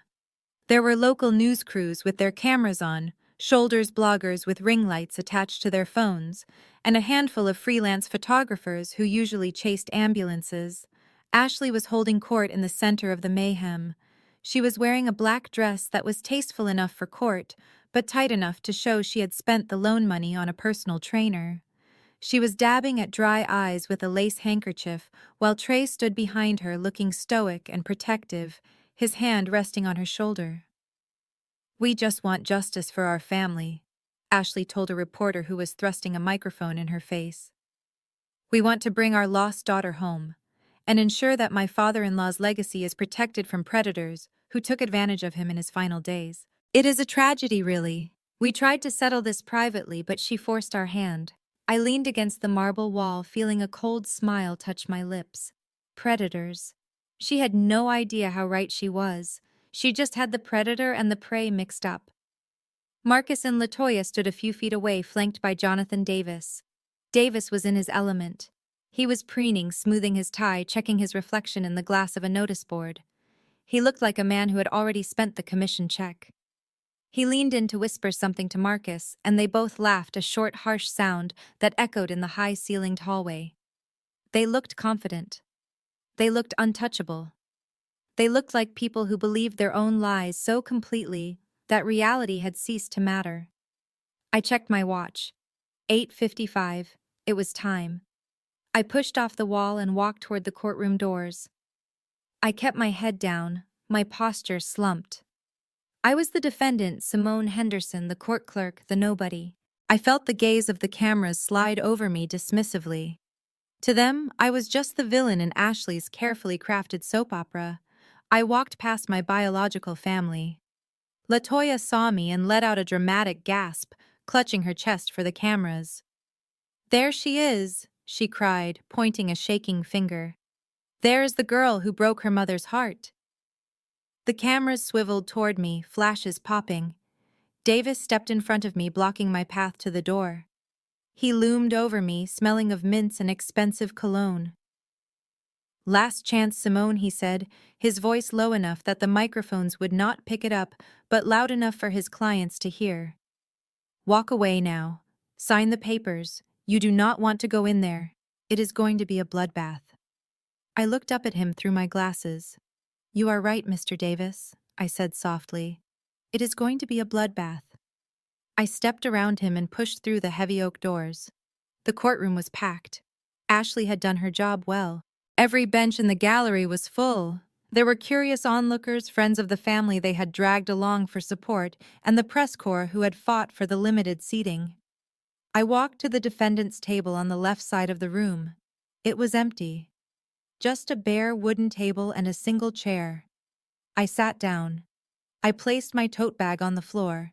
I took out a single notepad and a pen. I did not have stacks of files. I did not have a team of paralegals. I sat with my hands folded in my lap, staring straight ahead. The plaintiff's table on the right was a flurry of activity. Davis had 3 assistants setting up binders of evidence. Marcus and Latoya sat next to him, looking solemn and aggrieved. Trey and Ashley sat in the first row of the gallery, directly behind them, leaning forward to whisper encouragement. The bailiff opened the door at the side of the bench. "All rise." The room stood. I stood. My heart rate did not increase. My palms did not sweat. I felt a strange sense of calm. This was my arena.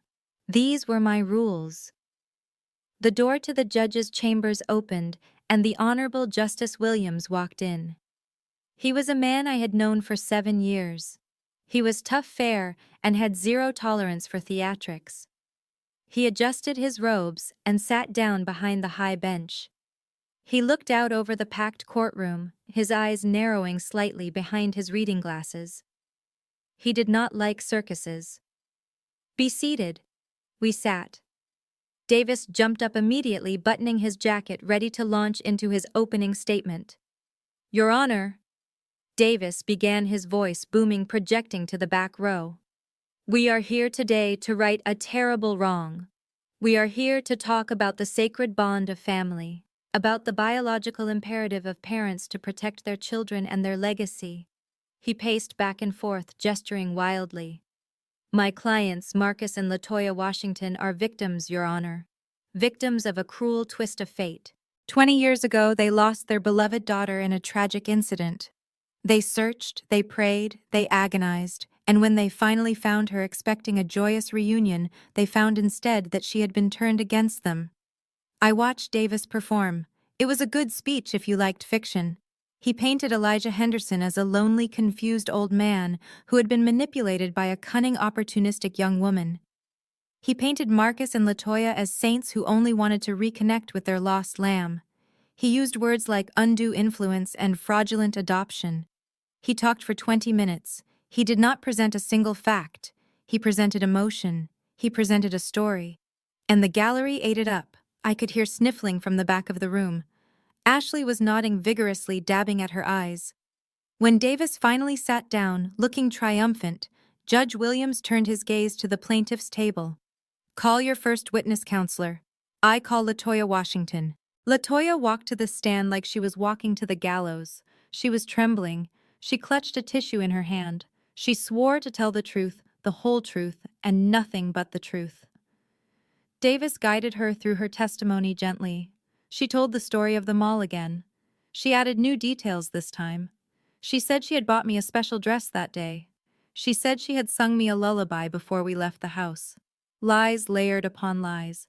And when you realized she was gone, Davis asked, his voice dropping to a whisper, "What did you do?" "I died inside," LaToya sobbed. "I ran screaming through that mall. I begged the police to help me. I stayed there for days, sleeping in my car, hoping she would come out. I never stopped looking, not for one day. Every birthday I baked a cake. Every Christmas I bought a present. I kept a room for her in every house we lived in. It was sickening. It was also perjury. I wrote down the timestamp in my notebook. She was under oath. She had just committed a felony." Davis turned to me, a smug look on his face. "Your witness." I looked at LaToya.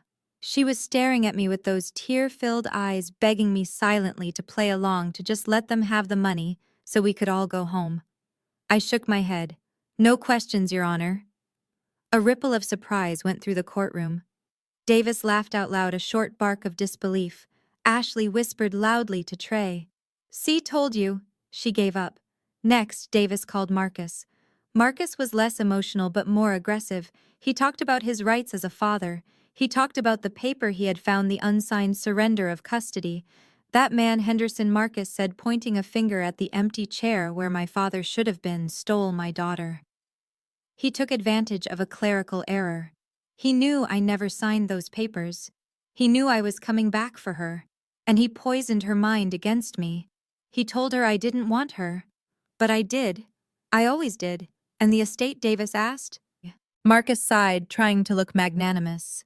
"I do not care about the money. I really don't. But it is the principle. Henderson used my daughter to build his life. That money belongs to the family he stole her from.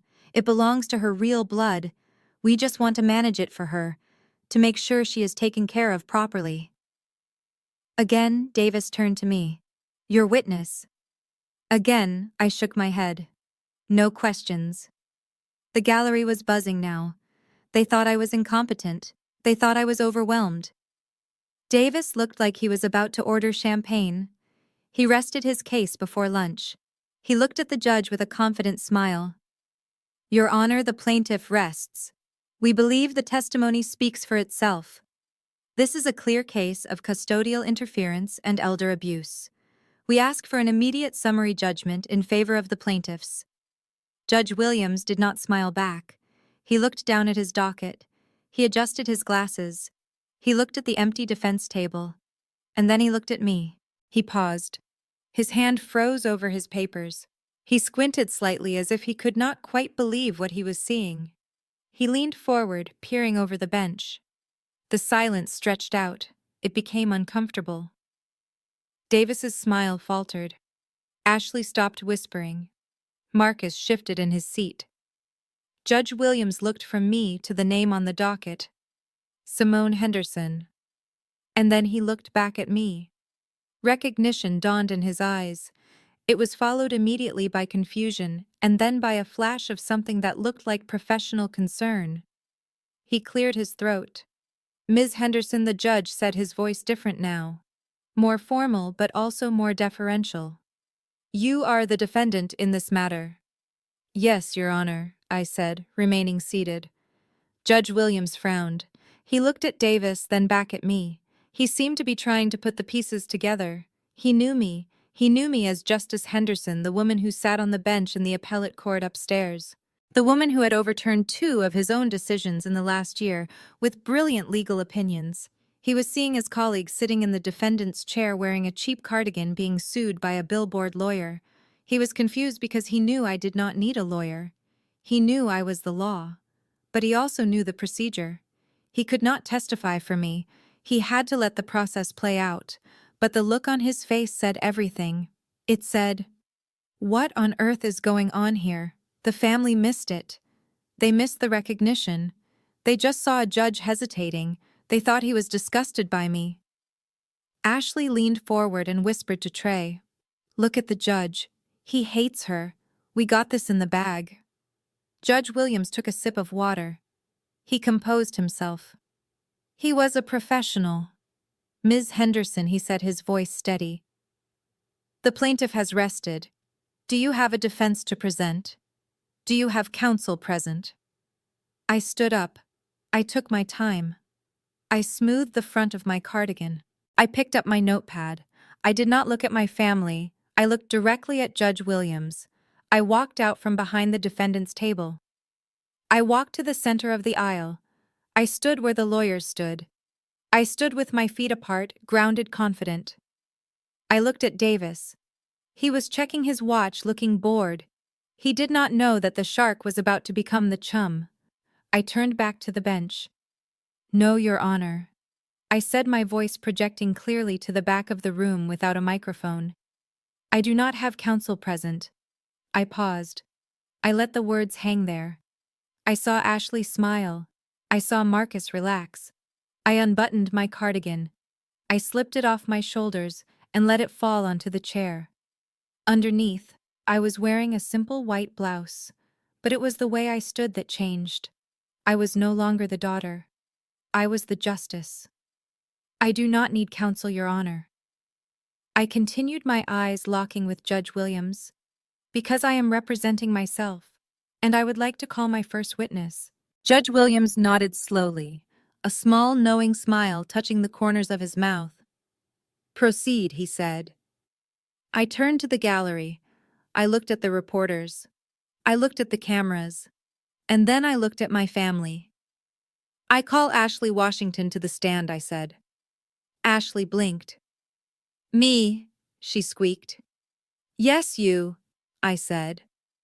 She stood up, smoothing her dress, looking at Davis for help. Davis shrugged. "It is fine," he whispered.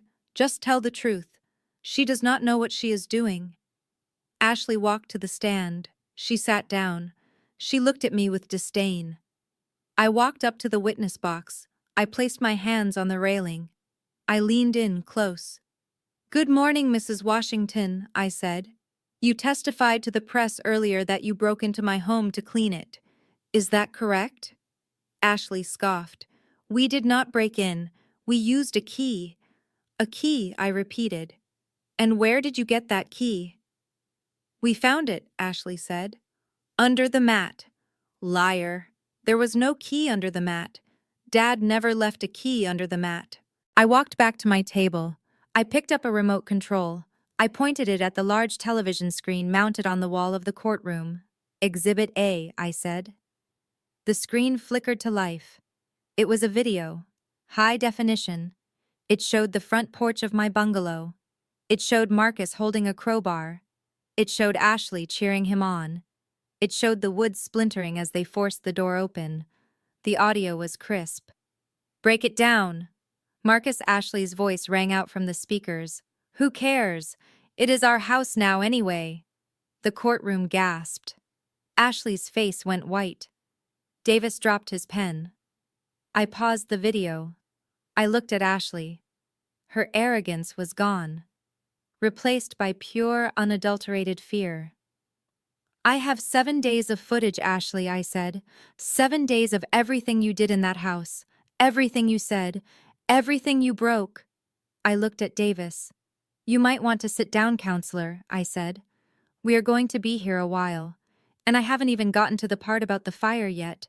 The confidence of the ignorant is a fragile thing, and I had just taken a hammer to it. The trial had officially begun. The witness stand in courtroom 4 was elevated just enough to give LaToya the feeling of being on a stage, which was exactly where she felt most comfortable.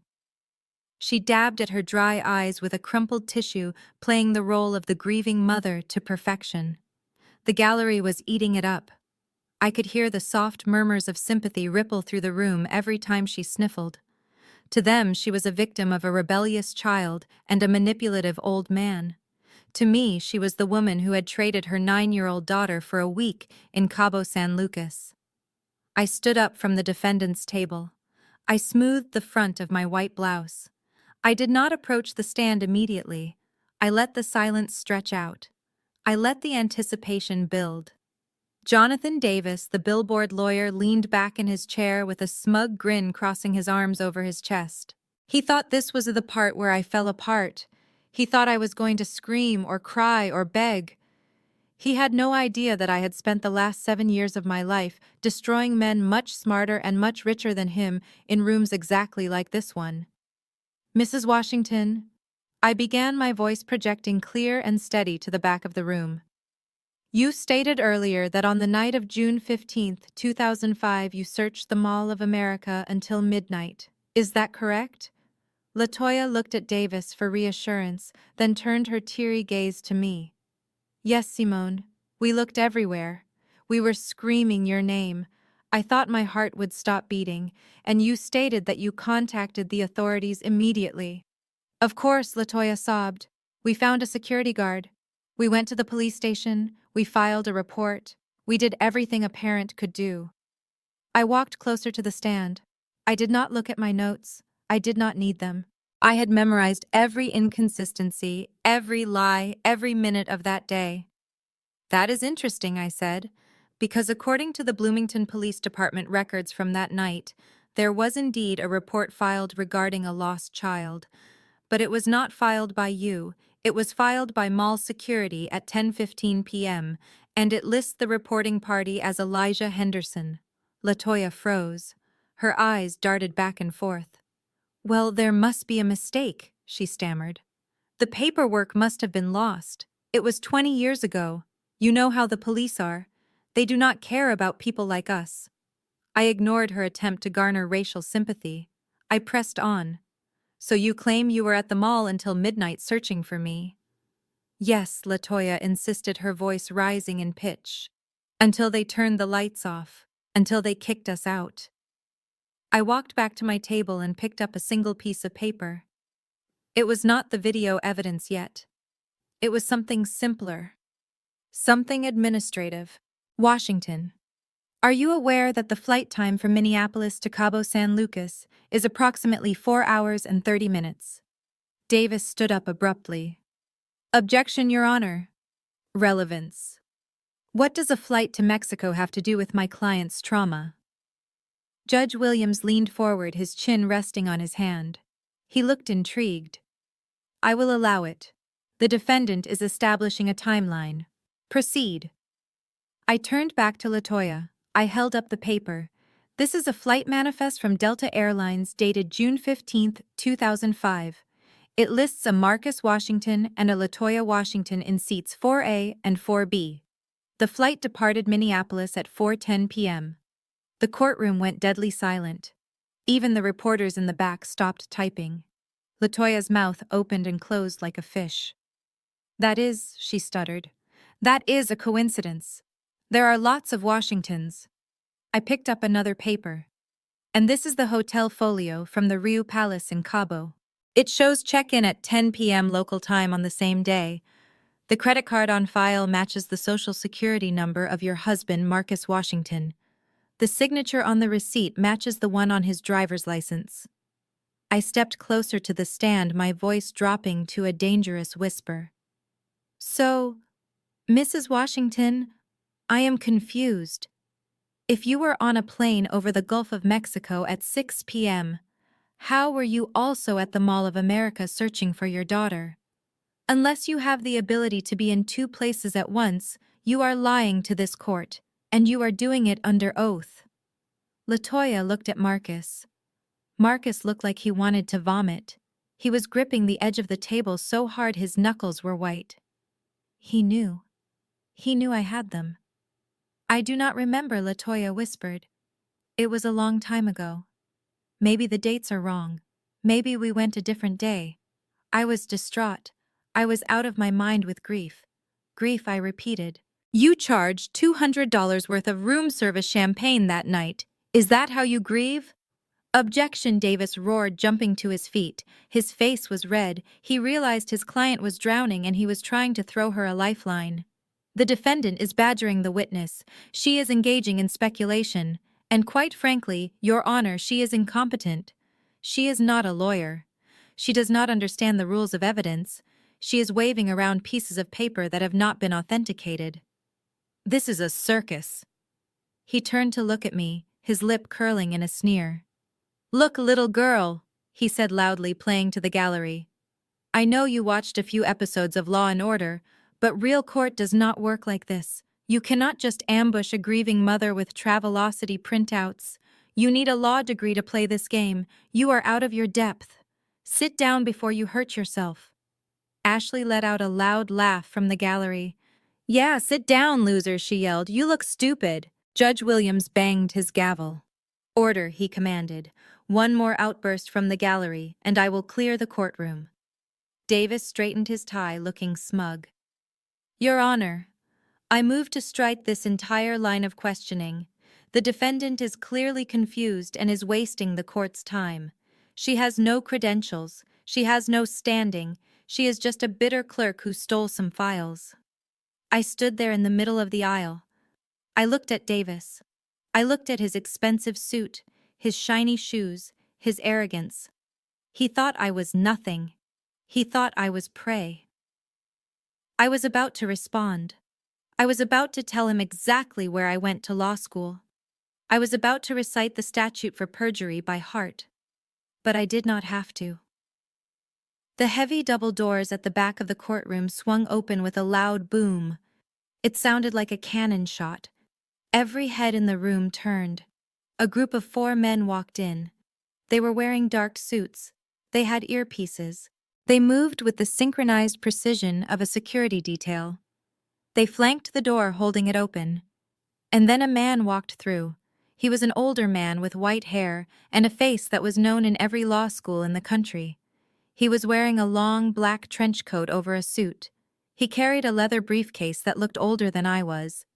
It was Chief Justice Alexander Thompson of the Illinois Supreme Court, the highest-ranking judicial officer in the state, the man who signed the bar licenses, the man who decided which laws were constitutional. The room gasped. It was a collective intake of breath that sucked the oxygen out of the air. Reporters scrambled to get their cameras up. Lawyers in the gallery stood up instinctively, straightening their jackets out of habit and fear. Davis froze. His mouth hung open. He looked like he was seeing a ghost. Chief Justice Thompson walked down the center aisle. He did not look at the cameras. He did not look at the gallery. He did not look at Marcus or LaToya. He walked straight past the plaintiff's table. He walked straight past Davis. He walked right up to me. He stopped 2 feet away. He looked me in the eye. A slow, warm smile spread across his face. He extended his hand. Good morning, Justice Henderson, he said, his voice carrying to every corner of the silent room. Please forgive the interruption. I tried to get here sooner, but the traffic on the Eisenhower was dreadful. I wanted to see you in action personally.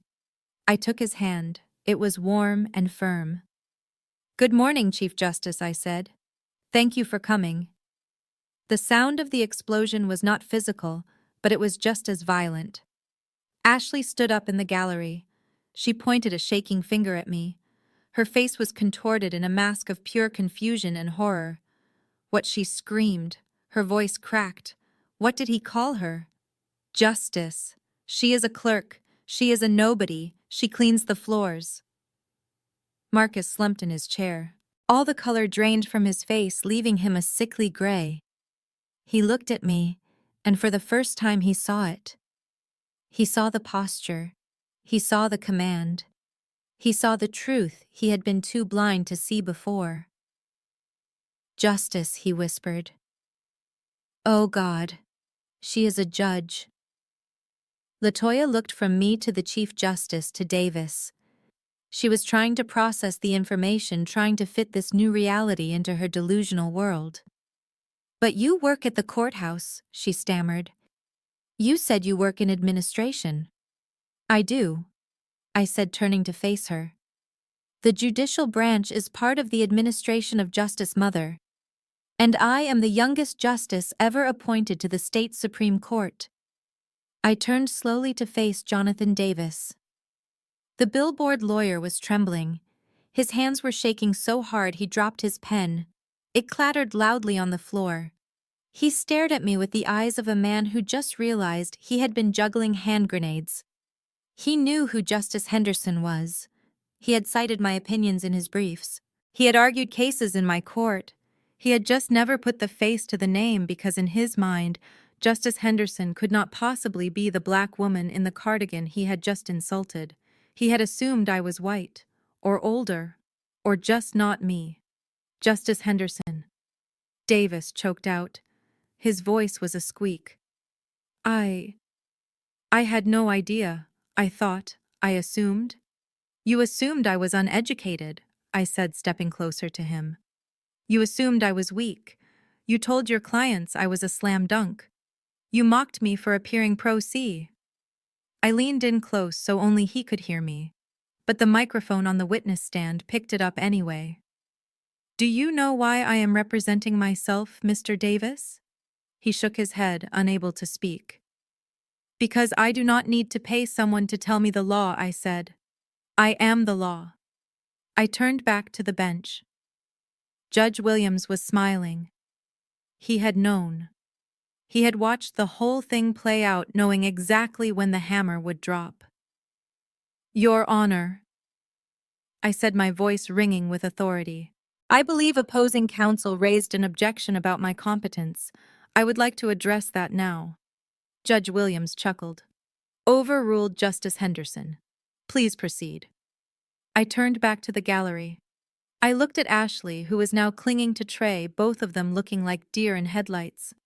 I looked at Marcus, who had his head in his hands. I looked at LaToya, who was sobbing quietly, realizing that her performance was over. And then I smiled. It was the same smile I gave them at the cemetery. The smile of the executioner. Now, I said, shall we start talking about the law? Because I have a few statutes I would like to review with you, specifically the ones regarding perjury, fraud, and conspiracy to commit theft. I walked back to my table. I picked up the remote control for the courtroom monitor. And Mr. Davis, I said over my shoulder, you might want to sit down. You look faint, and you are going to need your strength, because I am about to introduce Exhibit B. And it involves a fire marshal and a confession your client made on camera while trying to burn down my house. The room erupted. Reporters were shouting questions. Ashley was wailing. Davis collapsed into his chair looking like a deflated balloon, but I did not look at them. I looked at the Chief Justice, who gave me a small, proud nod, and then I pressed play. The large monitor mounted on the courtroom wall hummed to life. The blue glow illuminated the pale faces of my biological family. They looked like ghosts haunting a graveyard they had dug for themselves. Jonathan Davis was slumped in his chair, his hand covering his eyes as if he could block out the catastrophe by simply not looking at it. But the jury box was empty. There was no jury today. There was only Judge Williams. There was only the Chief Justice sitting in the front row. And there was the truth. Your Honor, I said, my voice filling the silence. The plaintiffs claim they spent the night of June 15, 2005, searching for a lost child. They claim they suffered emotional distress. They claim they are the rightful guardians of my father's estate because they never stopped caring. I pressed a button on the remote control. A document appeared on the screen. It was blown up large enough for everyone in the back row to read. It was a digital scan of a Delta Airlines flight manifest. Exhibit C, I announced. This is the passenger list for Delta Flight 492, from Minneapolis to Cabo San Lucas, departing at 4:10 p.m. on the day I was abandoned. I pointed the laser pointer at two names highlighted in yellow. Marcus Washington. Latoya Washington, Seat 4A and Seat 4B. First class. The courtroom murmured. It was a low sound like bees swarming. I clicked the remote again. A new image appeared. It was a hotel receipt from the Riu Palace Resort. This is the folio for their stay, I continued. Check-in time 10 p.m. local time. Charges for the week include spa treatments, jet ski rentals, and 4 bottles of Dom Perignon champagne. I turned to look at Latoya. She was gripping the railing of the witness stand, her knuckles white. She looked like she was trying to shrink, trying to disappear into the wood. Mrs. Washington, I said, my voice dropping to a conversational tone that was somehow more terrifying than a shout. While I was sitting in a police station waiting for a foster family to take me in, you were ordering room service. While I was wondering if I had been bad, if I deserved to be left behind, you were getting a hot stone massage. Latoya let out a sob, but it was a broken, strangled sound. It was the sound of a lie dying. I forgot, she whispered. I was in shock. Maybe we went to Mexico to forget, to heal. To heal, I repeated. You healed very quickly. You booked the tickets 3 weeks in advance. I clicked the remote again. A credit card statement appeared. Date of purchase, May 22nd, 2005. 3 weeks before you left me at the mall. This was not a spontaneous trip to forget your grief. This was a planned vacation. And I was just the baggage you decided not to check. Davis stood up slowly. He looked tired. Your Honor, he said, his voice lacking any of its previous bluster. I object. This is ancient history. It has no bearing on the current probate case. Judge Williams looked at Davis over his spectacles. His eyes were hard. It goes to credibility, counselor. And it goes to character. Overruled. I did not stop. I did not give them a chance to breathe. Now, let us talk about why you are here, I said. Let us talk about why, after 20 years, you suddenly decided you needed to be parents again. You claim it is about family. You claim it is about love. I clicked the remote. The screen went black for a second, then flickered into a video feed. It was grainy black and white footage from the hidden camera I had installed in my living room. The timestamp was from 3 nights ago. The audio crackled to life. Ashley's voice, shrill and demanding, filled the courtroom. Burn it, she was saying on the video. Just burn it all. Who cares if the walls get scorched? We are gutting the place anyway. The video showed Ashley standing in my father's study holding a lighter. It showed Trey piling books and letters onto the floor. It showed Marcus watching a beer in his hand, nodding in approval. That is my father's charity work, I said, narrating the video for the court. Those are letters from students he helped. Those are records of the good he did in the world. And these people, these plaintiffs, wanted to burn it because it was taking up space in the closet they wanted to build. In the gallery, Ashley gasped. She put her hands over her mouth. On the screen, her digital self laughed as she dropped a burning piece of paper onto the pile. The courtroom erupted. People were standing up, craning their necks to see. Reporters were typing furiously on their laptops. The sheer malice on the screen was undeniable. It was not just greed. It was hatred. It was a desire to erase the man who had saved me. Davis looked at the screen. He looked at Ashley. He closed his briefcase. He knew it was over. He was just looking for the exit now. But I was not done. I had one more nail for the coffin.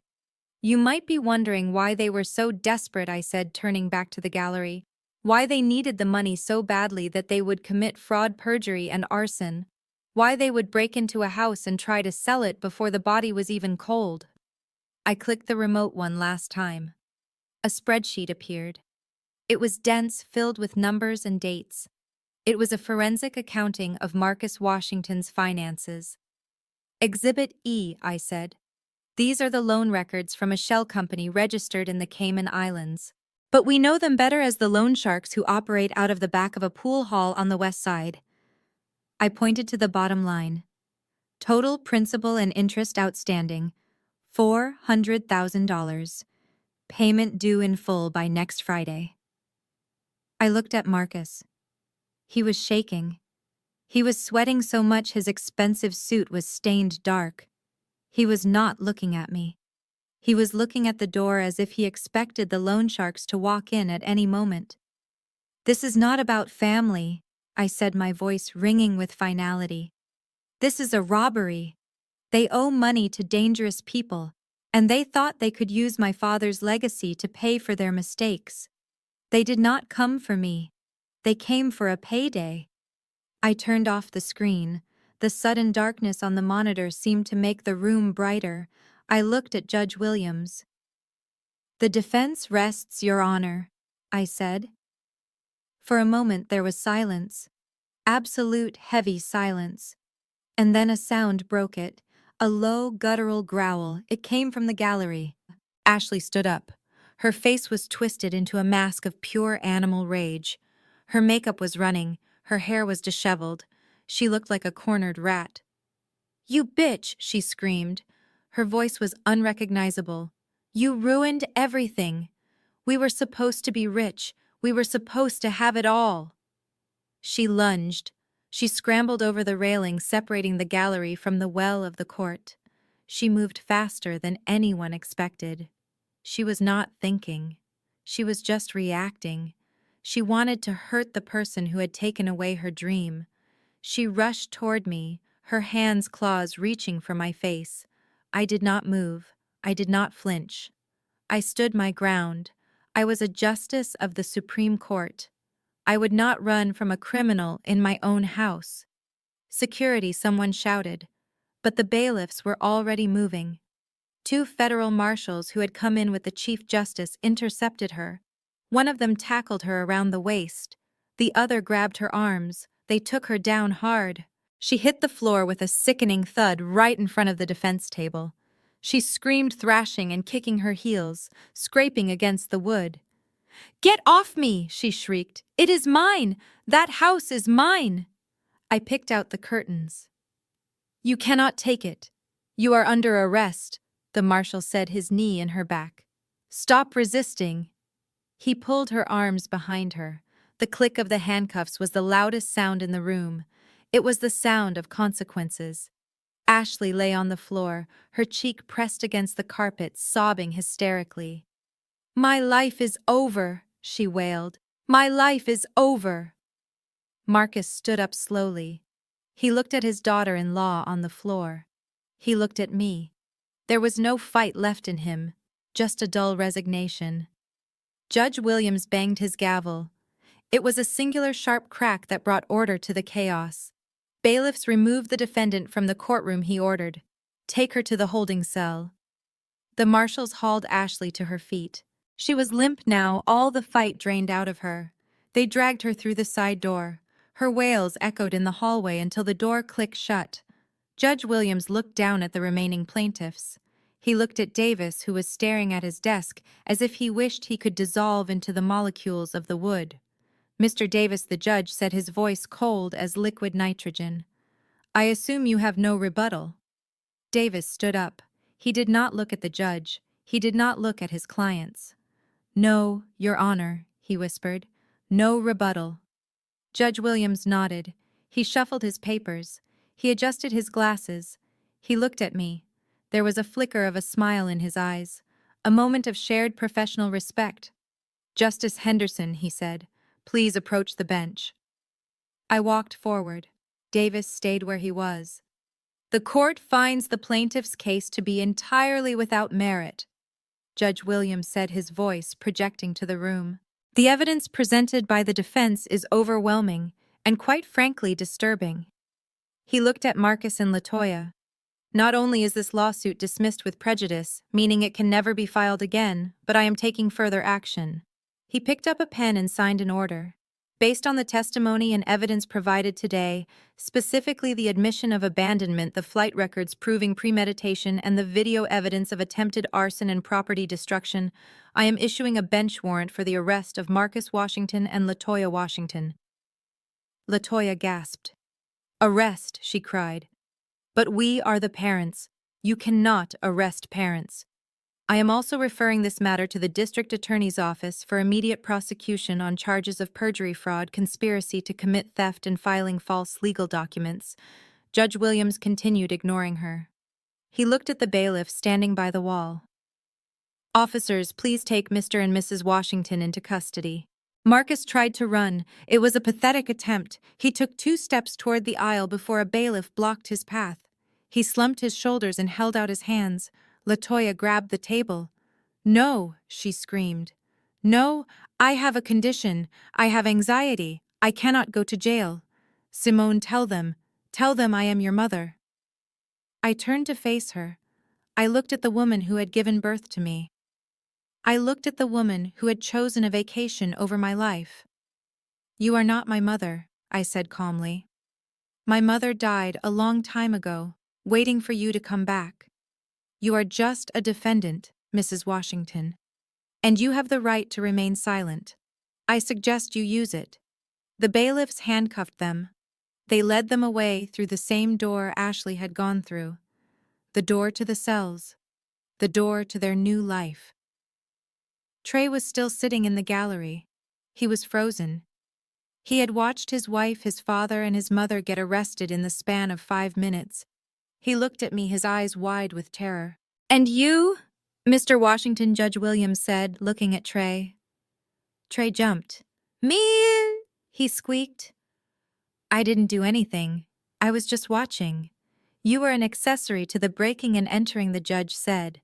"And based on the video evidence, you were an active participant in the destruction of property. However, since you were not a named plaintiff in this suit, I cannot hold you in contempt today." Trey let out a breath of relief.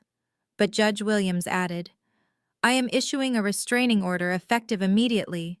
You are to come nowhere near Justice Henderson or her property. If you step 1 foot on that lawn, you will join your family in the county jail. Do you understand?" "Yes," Trey whispered. "Yes, sir." "Get out," the judge said. Trey scrambled out of his seat. He ran for the doors, not looking back, not waiting for his lawyer. He just wanted to be gone. The courtroom was silent again. The storm had passed. The wreckage was cleared. Judge Williams looked at me.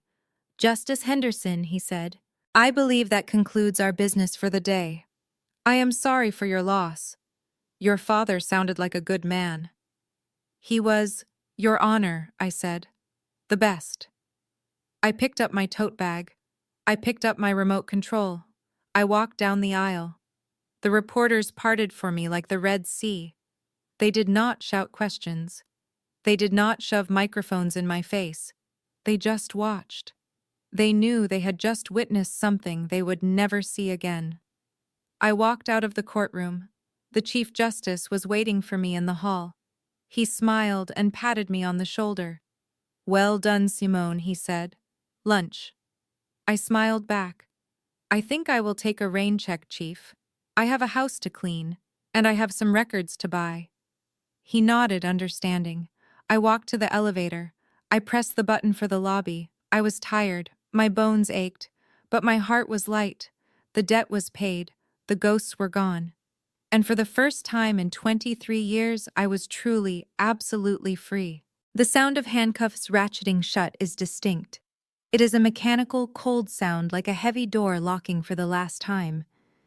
In my line of work, I hear it every day. I hear it when I sentence violent offenders. I hear it when bailiffs take away men who have hurt their communities. But I had never heard it sound as sweet as it did in that moment, watching the metal cuffs bite into the wrists of the people who gave me life and then threw me away. Marcus did not fight. He slumped against the wall, the fight draining out of him like water from a cracked glass. He looked old suddenly, the arrogance that had fueled him for days evaporating under the weight of inevitable incarceration. He knew the numbers. He knew that fraud over a certain amount carried a mandatory minimum. He was doing the math in his head, and the answer was prison. Latoya, however, was not going quietly. She was thrashing in the grip of the bailiff, her heels skidding on the courtroom floor. Her wig had slipped askew, and her mascara was running, creating black tracks down her cheeks. She looked at me, her eyes wide with a frantic, desperate terror. "Simone," she wailed, her voice echoing off the high ceilings. "Baby, please, tell them to stop. Tell them it was a misunderstanding.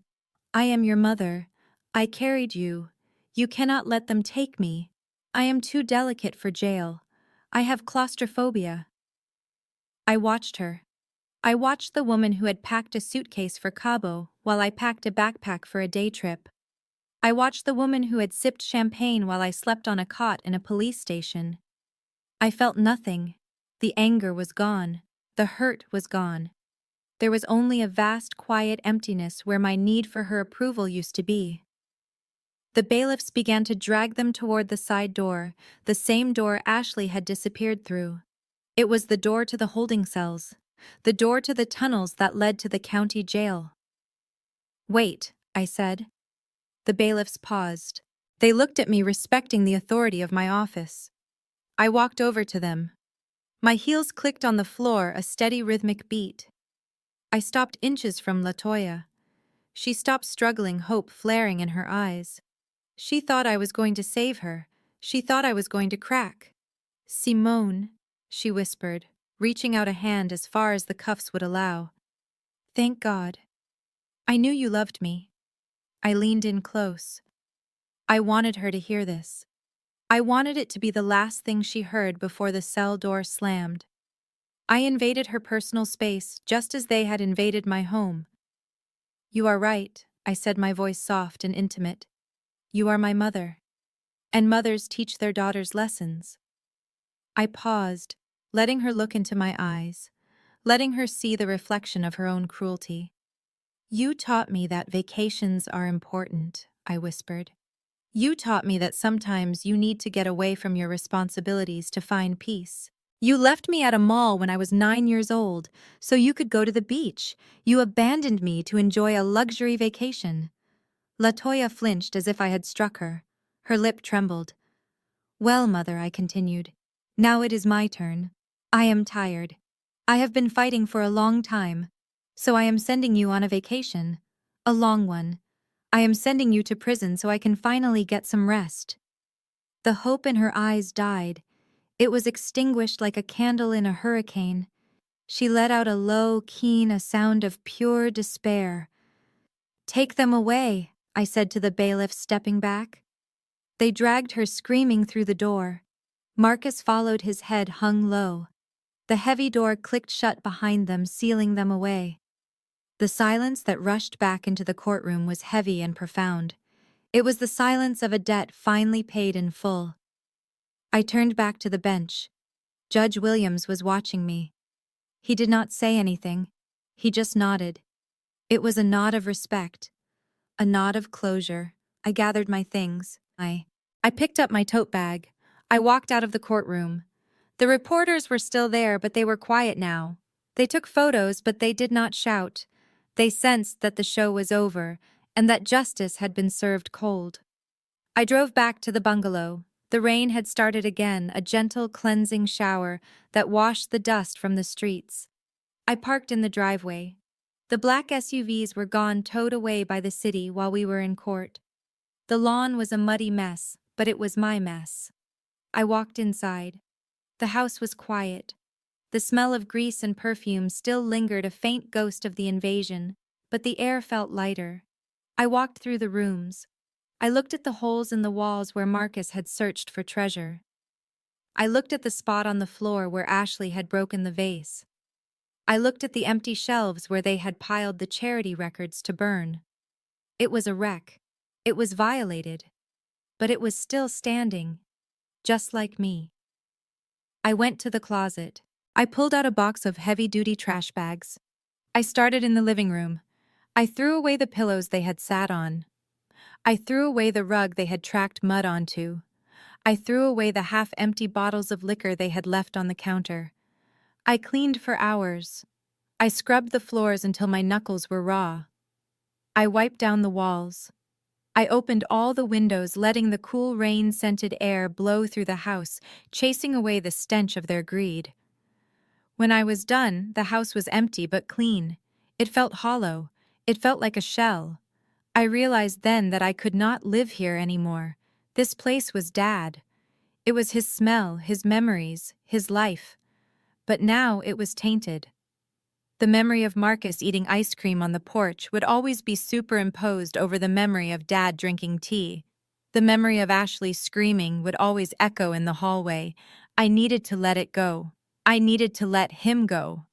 I walked into the small back room, the one they had tried to burn down. The binders were still there, slightly scorched at the edges, but intact. I ran my hand over the spines. This was the real treasure. Not the money. Not the house. This was the legacy. I sat down at the small desk and I pulled out my laptop. I opened a new document. I typed a letter. It was a letter to the board of directors of the Chicago Children's Advocacy Center. I wrote for an hour. I outlined the assets of the estate, the apartment complex, the warehouse, the cash accounts, $6 million. It was a fortune. It was enough to buy a mansion on the lake. It was enough to buy a fleet of cars. It was enough to never work another day in my life. But I did not want it. That money was blood money now. It was the bait that had drawn the sharks. If I kept it, I would always wonder if people were looking at me or looking at my bank account. I typed the final paragraph. It is my wish, and the wish of my late father Elijah Henderson, that the entirety of this estate be liquidated and the funds donated to establish the Henderson Scholarship Fund for foster children and youth aging out of the system. No child should be left behind. No child should sit on a bench waiting for parents who never come. I hit print. I signed the letter with my full name. Simone Henderson. I felt a weight lift off my shoulders that I had not realized I was carrying. The money was gone, and with it the target on my back. I was just Simone again. I was just a judge. And that was enough. The next day I hired a realtor. I told her to list the house for a fair price. I told her to find a family who needed a start. A family who would fix the holes in the drywall and plant flowers in the mud. I packed my car. I took the few things that really mattered. Dad's watch, the photo album, the few jazz records that had survived the mud. I put my judicial robes in the garment bag and hung them in the back seat. I walked through the house one last time. I touched the door frame of my bedroom. I touched the kitchen counter. "Goodbye, Dad," I whispered. "Thank you for saving me." I walked out the front door and locked it. I put the key under the mat, not because I was leaving it for intruders, but because I was leaving it for the future. I got into my car. I started the engine. The rain had stopped. The sun was breaking through the clouds, casting a golden light on the wet pavement. My phone buzzed on the passenger seat. I picked it up.